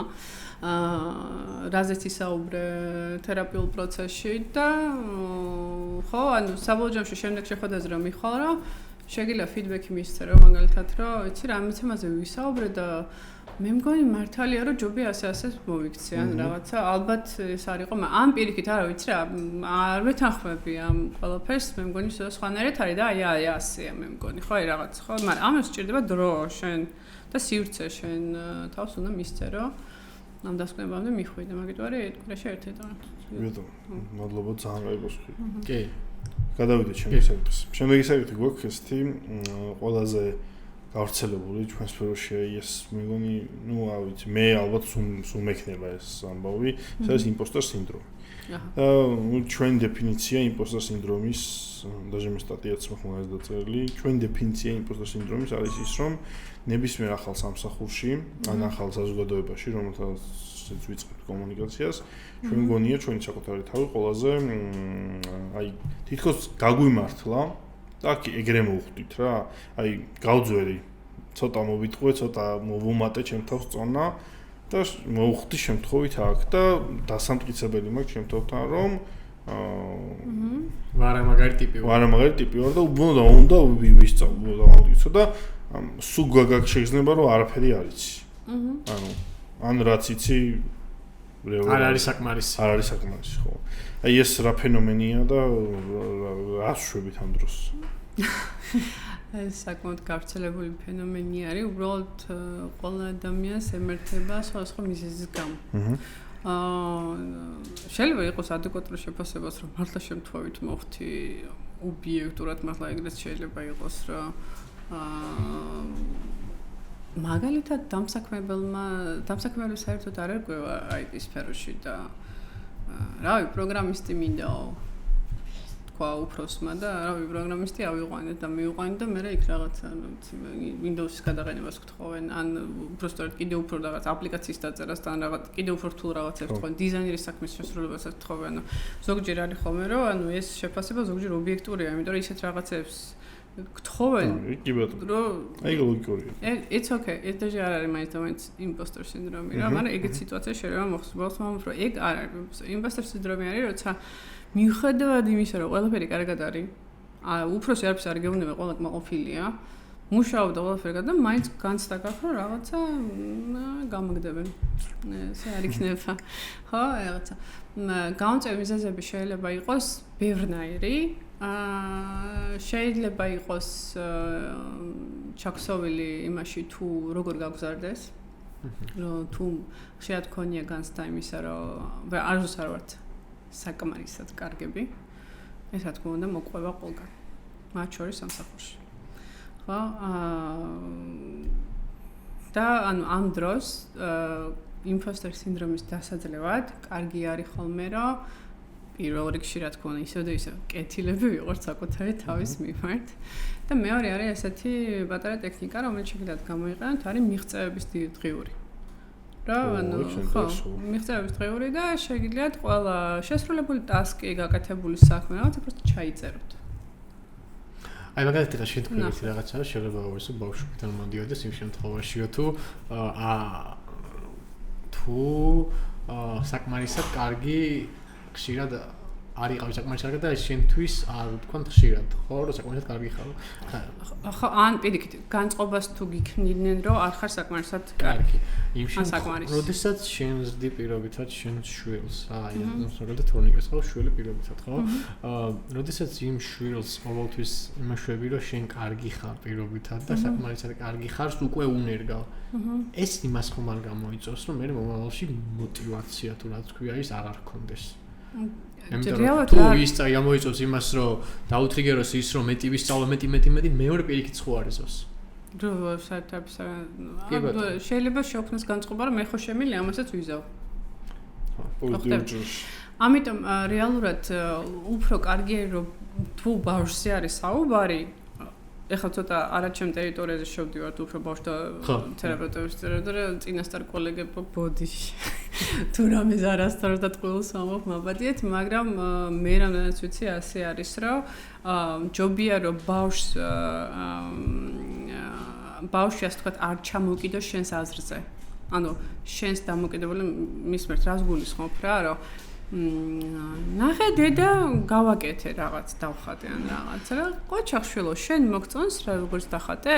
კი მომწონს ძალიან კარგი ანუ ნიშნულოვანია რომ ბავშვმა თვითონაც გაიაზროს რომ რაც გააკეთა კარგი არის და აი ეს ღუზა ხო ეს დამმიწებელი რაღაცა რომ მე კარგი ვარ საკუთარ თავში იპოვოს პირველ რიგში და ამას თუ ბავშვობიდანვე აკეთებს ბერად უკეთესი არის და მე უკვე გარემოში რაც არ უნდა ხდებოდეს მაგას დიდი მნიშვნელობა აღარ აქვს თუ ეს რა დახატე რას გავს არა იდეაში რაც არ უნდა დახატო ხო უნები რომ კაი რა კაია რაღაცა და ეგ არ ვსვამფიქრო თვითონ გითხო რომ ჩვენ მოგწონს საერთოდ ბავშვის პიროვნების წინ წამოწევა ძალიან მნიშვნელოვანი არის ბავშვთან ურთიერთობაში რომ სულ ისე არ იყოს რომ ბავშვი რა თქმა უნდა თქვენი შეხება ბავშვს რა თქმა უნდა რომ მამიკოს უყვარდეს და მოუწონოს და შეაქოს და დედამაც და ყველამ და რაღაცა მაგრამ ამავდროულად უნდა შევახსენოთ ბავშვს რომ შენც არსებობ შენ ცალკე პიროვნება ხარ შენი აზრი უნდა კონდეს და შენ უნდა ხდებოდე რომ ეს რაც გააკეთე კარგი არის და შენ საკუთარ თავს შენ თუ ამას ეუბნები ეს საკმარისი უნდა იყოს რა თუ შეიძლება შენ მოგწონდეს მე არ მომწონს მაშინ ეს ოკეია რა ვია თორე შენ მოგწონს შენ გადავედით ახლა სხვა თემაზე ხო გადავდაუბრუნდით იმპოსტერ სინდრომი რა შენი ბრალია ხო რეალურად ეს დიდი თემა არ არის იმპოსტერ სინდრომი რომ ეგ არის თუ ტექნიკურად როგორ შეგვიძლია გადავლახოთ რომ ეგ არის რომ დღიური ხო როგორ დავაჯეროთ რა იქ დისკომფორტს როგორ ავიცილოთ თავი ალბათ ეგ იქნება ყველას ეგ აინტერესებს იდეაში რომ აი ხა მე მაგალითად ახლა მე ყავს დღე გასაუბრებს ვატარებ ხოლმე სამსხურში და დღეს ყავდა ადამიანი რომელმაც აი პირველი შემოვიდა თუ არა ეგრევე ის მითხრა რომ აი ჩემ თავში დაწუნებული ვარ მაგრამ აი ტექნიკურ გასაუბრებაზე მგონია რომ არაფერი არ ვიცი და ყველაფერი მავიწყდება რა ესეც ხო რაღაცნაირად იმპოსტერ სინდრომია როგორც კი იმ სფეროში იმპოსტერ სინდრომი ამავდროულად ჩფოთვაა ჩვეულებრივ გამოუცდელობის სინდრომიც არავი ანუ ხო ეგეც არის შეიძლება რა შეხედულება რაღაც არის ხშირად ფსიქოლოგები ვამბობთ ხოლმე ფსიქოთერაპევტები ხშირად ვამბობთ ხოლმე და ჩვენ კლიენტებს ვეუბნებით რომ დარჩი აწმყოში დარჩი ფიქრობ წინ ხო? და ეს დარჩი აწყოში გეხმარება რაში რომ რეალობასთან და რეალურ მოცემულობასთან მაქსიმალური კავშირი დაამყარო. რომ მაქსიმალურად ფოკუსირდე იმაზე, რაც რეალურად ხდება. ხტები, ანუ შენ ვამბობ, რომ მე უეჭველი სამსახურიდან გამაგდებენ, მაგაზე პასუხი ეგ შენ არ იცი და ვერ გეცოდინება. ხტები, ანუ ეგ არის რომ შფოთვის ნაწილი ერთვება, რომ ეს ვაი და ეს მოხდეს მომენტი არის რა და შფოთვას ყველაზე მეტად ჩველის რეალობაში დარჩენა, რაც უფრო მეტი ინფორმაცია გაქვთ ნებისმიერ რამაზე, რაც უფრო მეტი ინფორმაციას აწვდით საკუთარ თავს, მით უფრო ნაკლები შფოთვა გექნებათ ყოველთვის. ასე რომ იმპოსტერ სინდრომი რასაც ჩნდება, მნიშვნელოვანია საკუთარ თავს გავესაუბროთ, რომ ოკეი, სიტყვაზე ვამბობთ, რომ უქნარი ხარ და არაფერი არ გამოგივა და საერთოდ და რაღაცა ჯობია საერთოდ შენთან წახვიდე სამსახურიდან და ესე წავიდე, всё, გავიდეთ ასტრალში, ხო? ერთი წუთი. შეკითხვა საკუთარ თავთან. რაც მოხვედი სამსახურში? კონკრეტულად რეები გავაკეთე. ეს წავიდა სიარი. გორგალი გძელი ხო სიტყვაზე. ქონია თუ არა ოდესმე რაიმე რაღაცა შენიშვნა უფროსობისგან რაღაცა ისეთი ის კი არა ვიცი რა ასე ჯობდეს რაღაცა გიგანტურად საშინელი რაღაცა. დიდად არა, ხო სიტყვის. და ასე შემდეგ რა, ესეთი კავერზული შეკითხვები საკუთარ თავთან რა. ну ბოლო შეკითხვა გამომდინარე საიდან ვამბობთ რომ წოდები ვართ ხო სიტყვაზე ეგეთ მომენტი არა ცოტა საკუთარ თავს აი იურისტივით რო გაესაუბრო რა იურისტ რო აინტერესებს ტკნარი ფაქტები და მოცემულობა რომ აი როგორ არის რეალურად სინამდვილეში რა ხდება ვიცი რომ კიდევ გადახოვას ვაპირებ ამ იმპოსტორიდან და ძალიან არ გადაუხვდეთ ამოწურეთ სიდიაში იმპოსტორიც გადადი ლაითად იმას აქვთ უბრალოდ ეგეთი კითხვა მაქვს რა ჩემს ირგვლივ მე მყავს თქვა ახლობლები მეგობრები ვიღაცები რომლებიც თქვა არა დეველოპერები არიან პირობითად და არა ტექსტფეროში რა არიან სხვა რაღაცეებში რა როდესაც ისინი პირობითად მიდიან სამსახურში და მერე სახლში ბრუნდებიან მათი ყოველი დაბრუნება პირობითად სამსახურის მერე სახლში არის მათთვის ჯოჯოხეთი იმიტომ რომ არიან ძალიან დასტრესილები ძალიან ისეთები რაღაცა რომ სულ განიცდიან რომ რაიმე იქ სამსახურში რომ რაღაცა მოხდა და მერე ეს მათ ფსიქო იმაზე ძალიან განწყობაზე მოქმედებს და მერე სახლში 4 ხასიათზე არიან ასე შემდეგ ასეთ ადამიანებს სტრესის მენეჯმენტი როგორ უნდა შეძლონ სტრეს მენეჯმენტი? რა არის მათ გამოსავალი? შეხედე როგორ რაღაც არის, ეგ არის ძალიან ინდივიდუალური შემთხვევა. იმიტომ რა იწვევს ეს სტრესს? მართლა ის რაღაცა გაუკეთებელი ან მოუგვარებელი საქმე იწვევს სტრესს, თუ ის რომ საკუთარი თავის მიმართ მაღალი მოთხოვნები აქვს, თუ ის რომ არაადეკვატური მოთხოვნა დაუწეს საუფროსმა, თუ ანუ შეხედე რამდენი რაღაცა შეიძლება იყოს, ხო? რის გამოც შეიძლება ჯერ ანუ სტრესის მიზეზი უნდა გავარკვიოთ რეალური. ამით უნდა მივიდეს თერაპევტს და მე უკვე ამ პროცესში ნელ-ნელა თვითონ გაერკვევს, თორე ესე როგორ რაღაცა ფსიქოლოგიაში არსებობს რაღაცა ერთი პანაცეა ტაბლეტი, ყველა ვაკეთებთ ამას და ხო, ყველაფერს გააჩნია მართლა ძალიან ინდივიდუალური არის რა. სტრესი მან მაგ პროცესში მთავარი ადამიანმა მიხვდეს რომ სტრესში არის რომ ეს გადაწვისგან წაიყვანს და რომ რაღაცა ტიპის მხარდაჭერა ჭირდება. იქნება ეს რაღაცა თავისუფალი და საკუთარ თავზე ზრუნვა, თუ თერაპიაზე წასვლა, თუ სპორტით დაკავება, თუ რა. ხო, ეს ყველაფერი. ჩვენ გვაქვს ახლა კიდე ერთი თემა, ამოვიღეთ, ამოვარჩიეთ. რომელიც ფიქრობ ძალიან საინტერესოა, მეც შეუწუხები ვარ ამ ფაქტს. მოდ IT სფეროში და როგორც ტექ სფეროში ჩვენთან ძალიან ხშირია ხოლმე ქვეყნიდან წასვლა. იმიგრაციის ნაწილი. მიგრაცია და იმ დღესაც მაგათად მე და ავთო ლაპარაკობდით და ვეუბნებოდი რომ ნუ აი ადი რა, შენ მიზანი მეთქი უნდა იყოს Microsoft-ში მუშაობა და ესეთი რაღაც მითხრა იგივე რომ მერეო დედას და მამას რა ვუყო. ხო და ზოგს აქვს, ყველას აქვს თავისი ერთი მიზეზი. ის გამოც ანუ ეს შიშებს ანუ ფორი აქვს რომ აი არა რა აი რო წავიდე არ ყველაფერი დაინგრევა რა მაგრამ რეალურად ხო ანუ კარები ხო რიკეტება უკან ანუ რასთან გვაქვს საქმე და როგორ შეიძლება ადამიანმა მაგ ფიქრის პროცესი დაალაგოს რომ აი მაქსიმალური ტრაუმების გარეშე და ისე მიიღოს გადაწყვეტილება წავიდეს თუ დარჩეს ოკეი ნახე როგორც ნებისმიერი მნიშვნელოვანი ცხოვრებისეული გადაწყვეტილების წინ ადამიანმა მნიშვნელოვანია, რომ კარგად აწონდაწონოს თავისი რეალური მოცემულობა. იმიტომ რომ ესე არ არის ერთი ხელის მოსთვის, რომ ყოველასთვის ემიგრაცია ყოველასთვის გადასარევია და ყოველასთვის მისაღები არის რა. ანუ განა იმაზე არის საუბარი, რაღაცა ინტელექტი არ აქვს, სკილები არ აქვს თუ რაღაცა. უბრალოდ განწყობის დონეზე შეიძლება ადამიანი იმდენად რთულად ეგუება ცვლილებას, რომ ეს ყველაფერი შეიძლება ვერ გამოავლინოს და ვერ გამოიყენოს ემიგრაციაში. ხო, ჩვენ არ ვიცით. შეიძლება ადამიანი მინიმალური სკილებით წავიდეს უცხოეთში და ბევრად უფრო წინ იყოს ცხოვრებაში, ვიდრე აქ ოდესმე მიახსენებდა. ხო, ну რამდენი кейსია ეგეთი ასე. რამდენი ზიგნე ხო, იმდენი кейსი არსებობს ეგეთი, ხო? და ან დაპირიქით, რომ აქ რაღაცა სასწაული იყო და წავიდა და ვერც არაფერი. ხო, ამიტომ წინასწარ მნიშვნელოვანია, რომ საკუთარ თავს დავუსვათ რამდენიმე შეკითხვა, ხო? სიტყვაზე რომ მივდივარ, იქ რა უნდა გავაკეთო სიტყვაზე. სად უნდა ვიმუშაო, ხო? თუ მაგალითად უკვე მთავაზობენ სამსახურს, სიტყვაზე რა პირობებს მთავაზობენ, ამდენად ჩემთვის მისაღებია მიუღებელი არის. რომ ქვეყანაში მივდივარ, იმ ქვეყანაში რა წესებია, რა წესჩვეულებები არის, რამდენად ჩემთვის მისაღებია მიუღებელია და როგორი ამინდია, მაგასაც ვერშეს მნიშვნელობა აქვს, როგორი საჭმელია ზოგისთვის, მაგას აქვს მნიშვნელობა, ხო, სიტყვაზე. მუსიკა. ხო, ზოგს უხარია, რომ რაღაც ისეთ ქალაქში ჩადის, სადაც თუ ფესტივალები ტარდება და რა მაგარია და ფსოვაში სხვა რო არაფერი არ ეთქვათ, მარტო მაგის ხადრი წავა, ხო, ეთქვათ. ანუ ეგ არის, ხო, სიტყვაზე რა პერსპექტივა მაქვს განვითარების და ასე შემდეგ რა. ამავდროულად თუ რამე არ გამოვიდა, მზად ვარ თუ არა, რომ არაპროფესიით ვიმუშაო იგივე ქვეყანაში სიტყვაზე.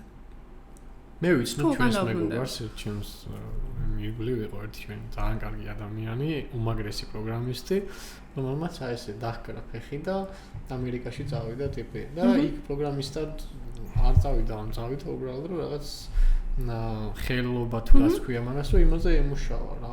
Okay.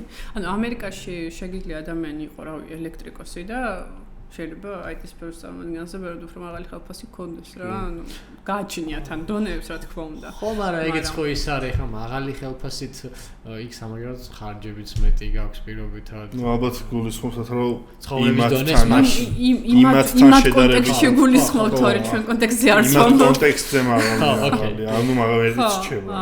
ხო, ანუ იქ რა განწყობებია. აქედან რომ მივდივარ, აქ რას უტოვებ, ხო, სიტყვაზე ვის უტოვებ, ხო, იგივე მშობლების საკითხი, ხო, სიტყვაზე მშობლები შეუძლია თუ რა მშობლებს რომ ერთმანეთს მოუღარან. თუ მხოლოდ ერთი მშობელი არის, მაგალითად შემიძლია თუ არა დროთა განმავლობაში ჩემთან ერთად წამოვიყვანო, ხო, სიტყვაზე. რა ვიცი, მაგალითად ბრიტანეთს აქვს elderly relative visa. რაც იმას ნიშნავს, რომ 65 წლის ზემოთ თუ არის მშობელი, ოჯახის წევრი, ოჯახის წევრი მშობელი გულისხმობს როგორც ხდება და თუ რაღაცა ჯანმრთელობის რაღაცა პრობლემები აქვს და მისახედი ასე ვთქვათ, მარტივად რა ვთქვათ, შეგიძლია და შენ თუ გაქვს რაღაც ბინადრობის უფლება, შეგიძლია წაიყვანო. მაგალითად. ზოგ ქვეყანაში შეიძლება, მე უბრალოდ ბრიტანეთზე ვიცი, სხვა ქვეყნებზე არ ვიცი, შეიძლება სხვაგანაც არის რამე მსგავსი რა და მოკლედ ყველა ფაქტორები რა, ის მომენტი არ არის, რომ ესე კი, რა თქმა უნდა, ემოციური ნაწილს ძალიან დიდი მნიშვნელობა აქვს, იმიტომ რომ ემოციები ყოველთვის კარნახობენ იმას, თუ მართლა რა ის გაკეთება გვინდა და რა ისა გვაქვს, მაგრამ ამავდროულად ემიგრაციის ნაწილი არის ერთ-ერთი ყველაზე სტრესული მოვლენა ადამიანის ცხოვრებაში. ანუ რა დონეზე სტრესული არის, იცი, რომ აი ეხლა რაღაცა წვრილმანებს აქ არ ვაფასებთ. აი ის მომენტი, რომ აი ძმაკაცი გირეკავს, წამო სახინკლეში, წავიდე საღამოსაც. ეგეთი რაღაცა არ იქნება. სულ ეგ მაგალითი გვაქვს მე და აბას დედას გიფიცები. აი ყველაზე მეტად ცირთული ალბათ ეგაა წასულში, ანუ გაბი ამბობდა. ეხლა გამახსენდა რა გაბი რო ამბობდა, რა ხშირად მამბობს ხოლმე მაგალითს რა, რომ იქ რო ცხოვრობდიო ამსტერდამშიო, ხო? მინდოდაო რა პოსტაო, რავი, უცბად თანამშრომლს ვეუბნებიო, რომ აი სადღაც წავიდეთ საღამოს ბარში გავიდეთო რა და შანსი არ არის ვეღარა ტიპებს 5 კვირის რაღაცა გეგმები აქვს გაწეული. ამიტომ ეხლა ხშირად ტენდენციას რასაც ვაკვირდები, რომ საიმიგრაციო ისეთ ქალაქებს და ქვეყნებს ირჩევენ, სადაც უკვე მეგობრები არის. ხშირად არის ხოლმე ეგრე და საერთოდ არ აკლდებათ ეგ ნაწილი ხოლმე. სწორად გამიგეთ ის მომენტი არ არის, რომ ემიგრაცია ცუდია, შეიძლება გადასარევი იყოს. უბრალოდ ძალიან ასე ვთქვათ, ჩვენზე მორგებული ემიგრაცია უნდა იყოს მაქსიმალურად. სტრესული იქნება ყველა ვარიანტში. იმიტომ რომ უნდა ადაპტირდეთ. ნუ იგივე ამერიკა თუ ბრიტანეთი თუ არ არის, ყველა ვარიანტში ენასთან ადაპტირება მოგიწევთ. გინდა არ გინდა, სულ რო სამსახური აქვს ხოდეს მაგალითად გერმანულის ცოდნას რაღაცა. აი, მაინც მოგიწევს. ყოფით დონეზე მაინც უნდა ისწავლო მაგალითად, ხო? ელემენტარულად ახლა რო ვიცი რომ ახლა აქედან გავალ დაახლოებით მაღაზია აი აქ შემხვდება და ეგ ვიცი. ოი, რამდენს ნიშნავს. ხო, ანუ ეგ ცოტა არ გექნება მაგალითად რა. ნუ სასწაულის დრო დაჭირდება, ხო. თუმცა შეიძლება იმდენჯერ ხარ ნამყოფი, რომ მოსახლეობაში კი არა, იმისი კითისი რა ხდება და ძალიან გაცნობიერებული ხარ. მე ვიცი ადამიანები, რომელიც რაღაცა Google Map-ით სეირნობდნენ ხოლმე ნიუ-იორკში და სულ ზეპირად იცოდნენ, სად რა იყო და სად დასახლდებოდნენ, სად ცხოვრობდნენ და სად არა. ხო და ჩვენ შემთხვევაში გამოიწხული. ხო. მაგის დრო არ გვაქვს. აი, ძალიან მადლობა თათა და სანამ მორჩებით, მე მინდა რომ ესა ეგეთი ტრადიცია გვაქვს, ეხლაც ვეკითხებით ხოლმე ბოლოს სამ რჩევას, ან სამ წიგნს, ან სამ რა, ან ნებისმიერ რაღაცას, რაც ვთვლი რომ ანუ აი მეგობას ვეთქვი რა, აი ამას უყურე რა, ანუ ამას წაიკითხე, ან რამე რჩევა მისცე და თუ შეგიძლია რომ ეგ სამი ის მოგეთ ასე ვიზავდი ორ რჩევას, ანუ დებულებას დაგიტოვებდით და ერთს გირჩევდით კიდე რა წიგს. ისევ რახან CD-ში დღეს ბევრი ვისაუბრეთ, რომ კარგი იქნება რომ წაიკითხოთ თუ გაინტერესებთ ეს თემა. პირველი რჩევა არის რომ საკუთარ თავზე ზრუნვა ძალიან მნიშვნელოვანი არის და კარგად გატარებული დრო და სასიამოვნოდ გატარებული დრო და კარგული დრო არ არის. მეორე არის რომ საკუთარი თავის მიმართ უნდა ვიყოთ კეთილები და სამართლიანები. მესამე წიგს რაც შეეხება არის Driven to Distraction. თავიდან თქვი? Driven to Distraction. Driven to Distraction. Okay. Edward Hallowellis წიგნი არის. ასევე მეორე წიგნი Driven to Distraction at Work. ასევე შეიძლება ძალიან ბევრს დაგეხმაროთ. At Work, ხო? ეს ორივე ერთ-ერთი ავტორის წიგნია, როგორც მიხდი, ხო? ხო. Okay. და ორივე ADHD-ზეა? ADHD-ზე არის, ხო, ეს ზოგადად ეს კაცი ითვლება. Okay. მადლობა. ძალიან დიდი მადლობა. მადლობა თათას. და დარწმუნებული ვარ, რომ ჩვენი კომუნიტი წევრებს ყველას ძალიან მოეწონებათ და შეგვიძლია მე თუ საკმარისი არ იქნება, მე კიდე ერთი part 2-იც გავაკეთებთ. მადლობა მეგობრებო და შევხვდებით შემდეგ ეპიზოდში. უსის თქვი რომ 3700-ზე ვარ თქო და 300 კაცი გვეყლია 4000-მდე თქო. კი. აი, პირდაპირ. 3700 კაცი ვარ და 300 კაცი გვეყლია 4000-მდე და გამოგვიწერეთ თუ შეიძლება. იმიტომ რომ რამოდენიმე იანვრიდან დიდი სიახლეები გველოდება იდეაში. კი, კი. მაგაზე მე ვისაუბრებ. შევხვდებით შემდგომ ეპიზოდში.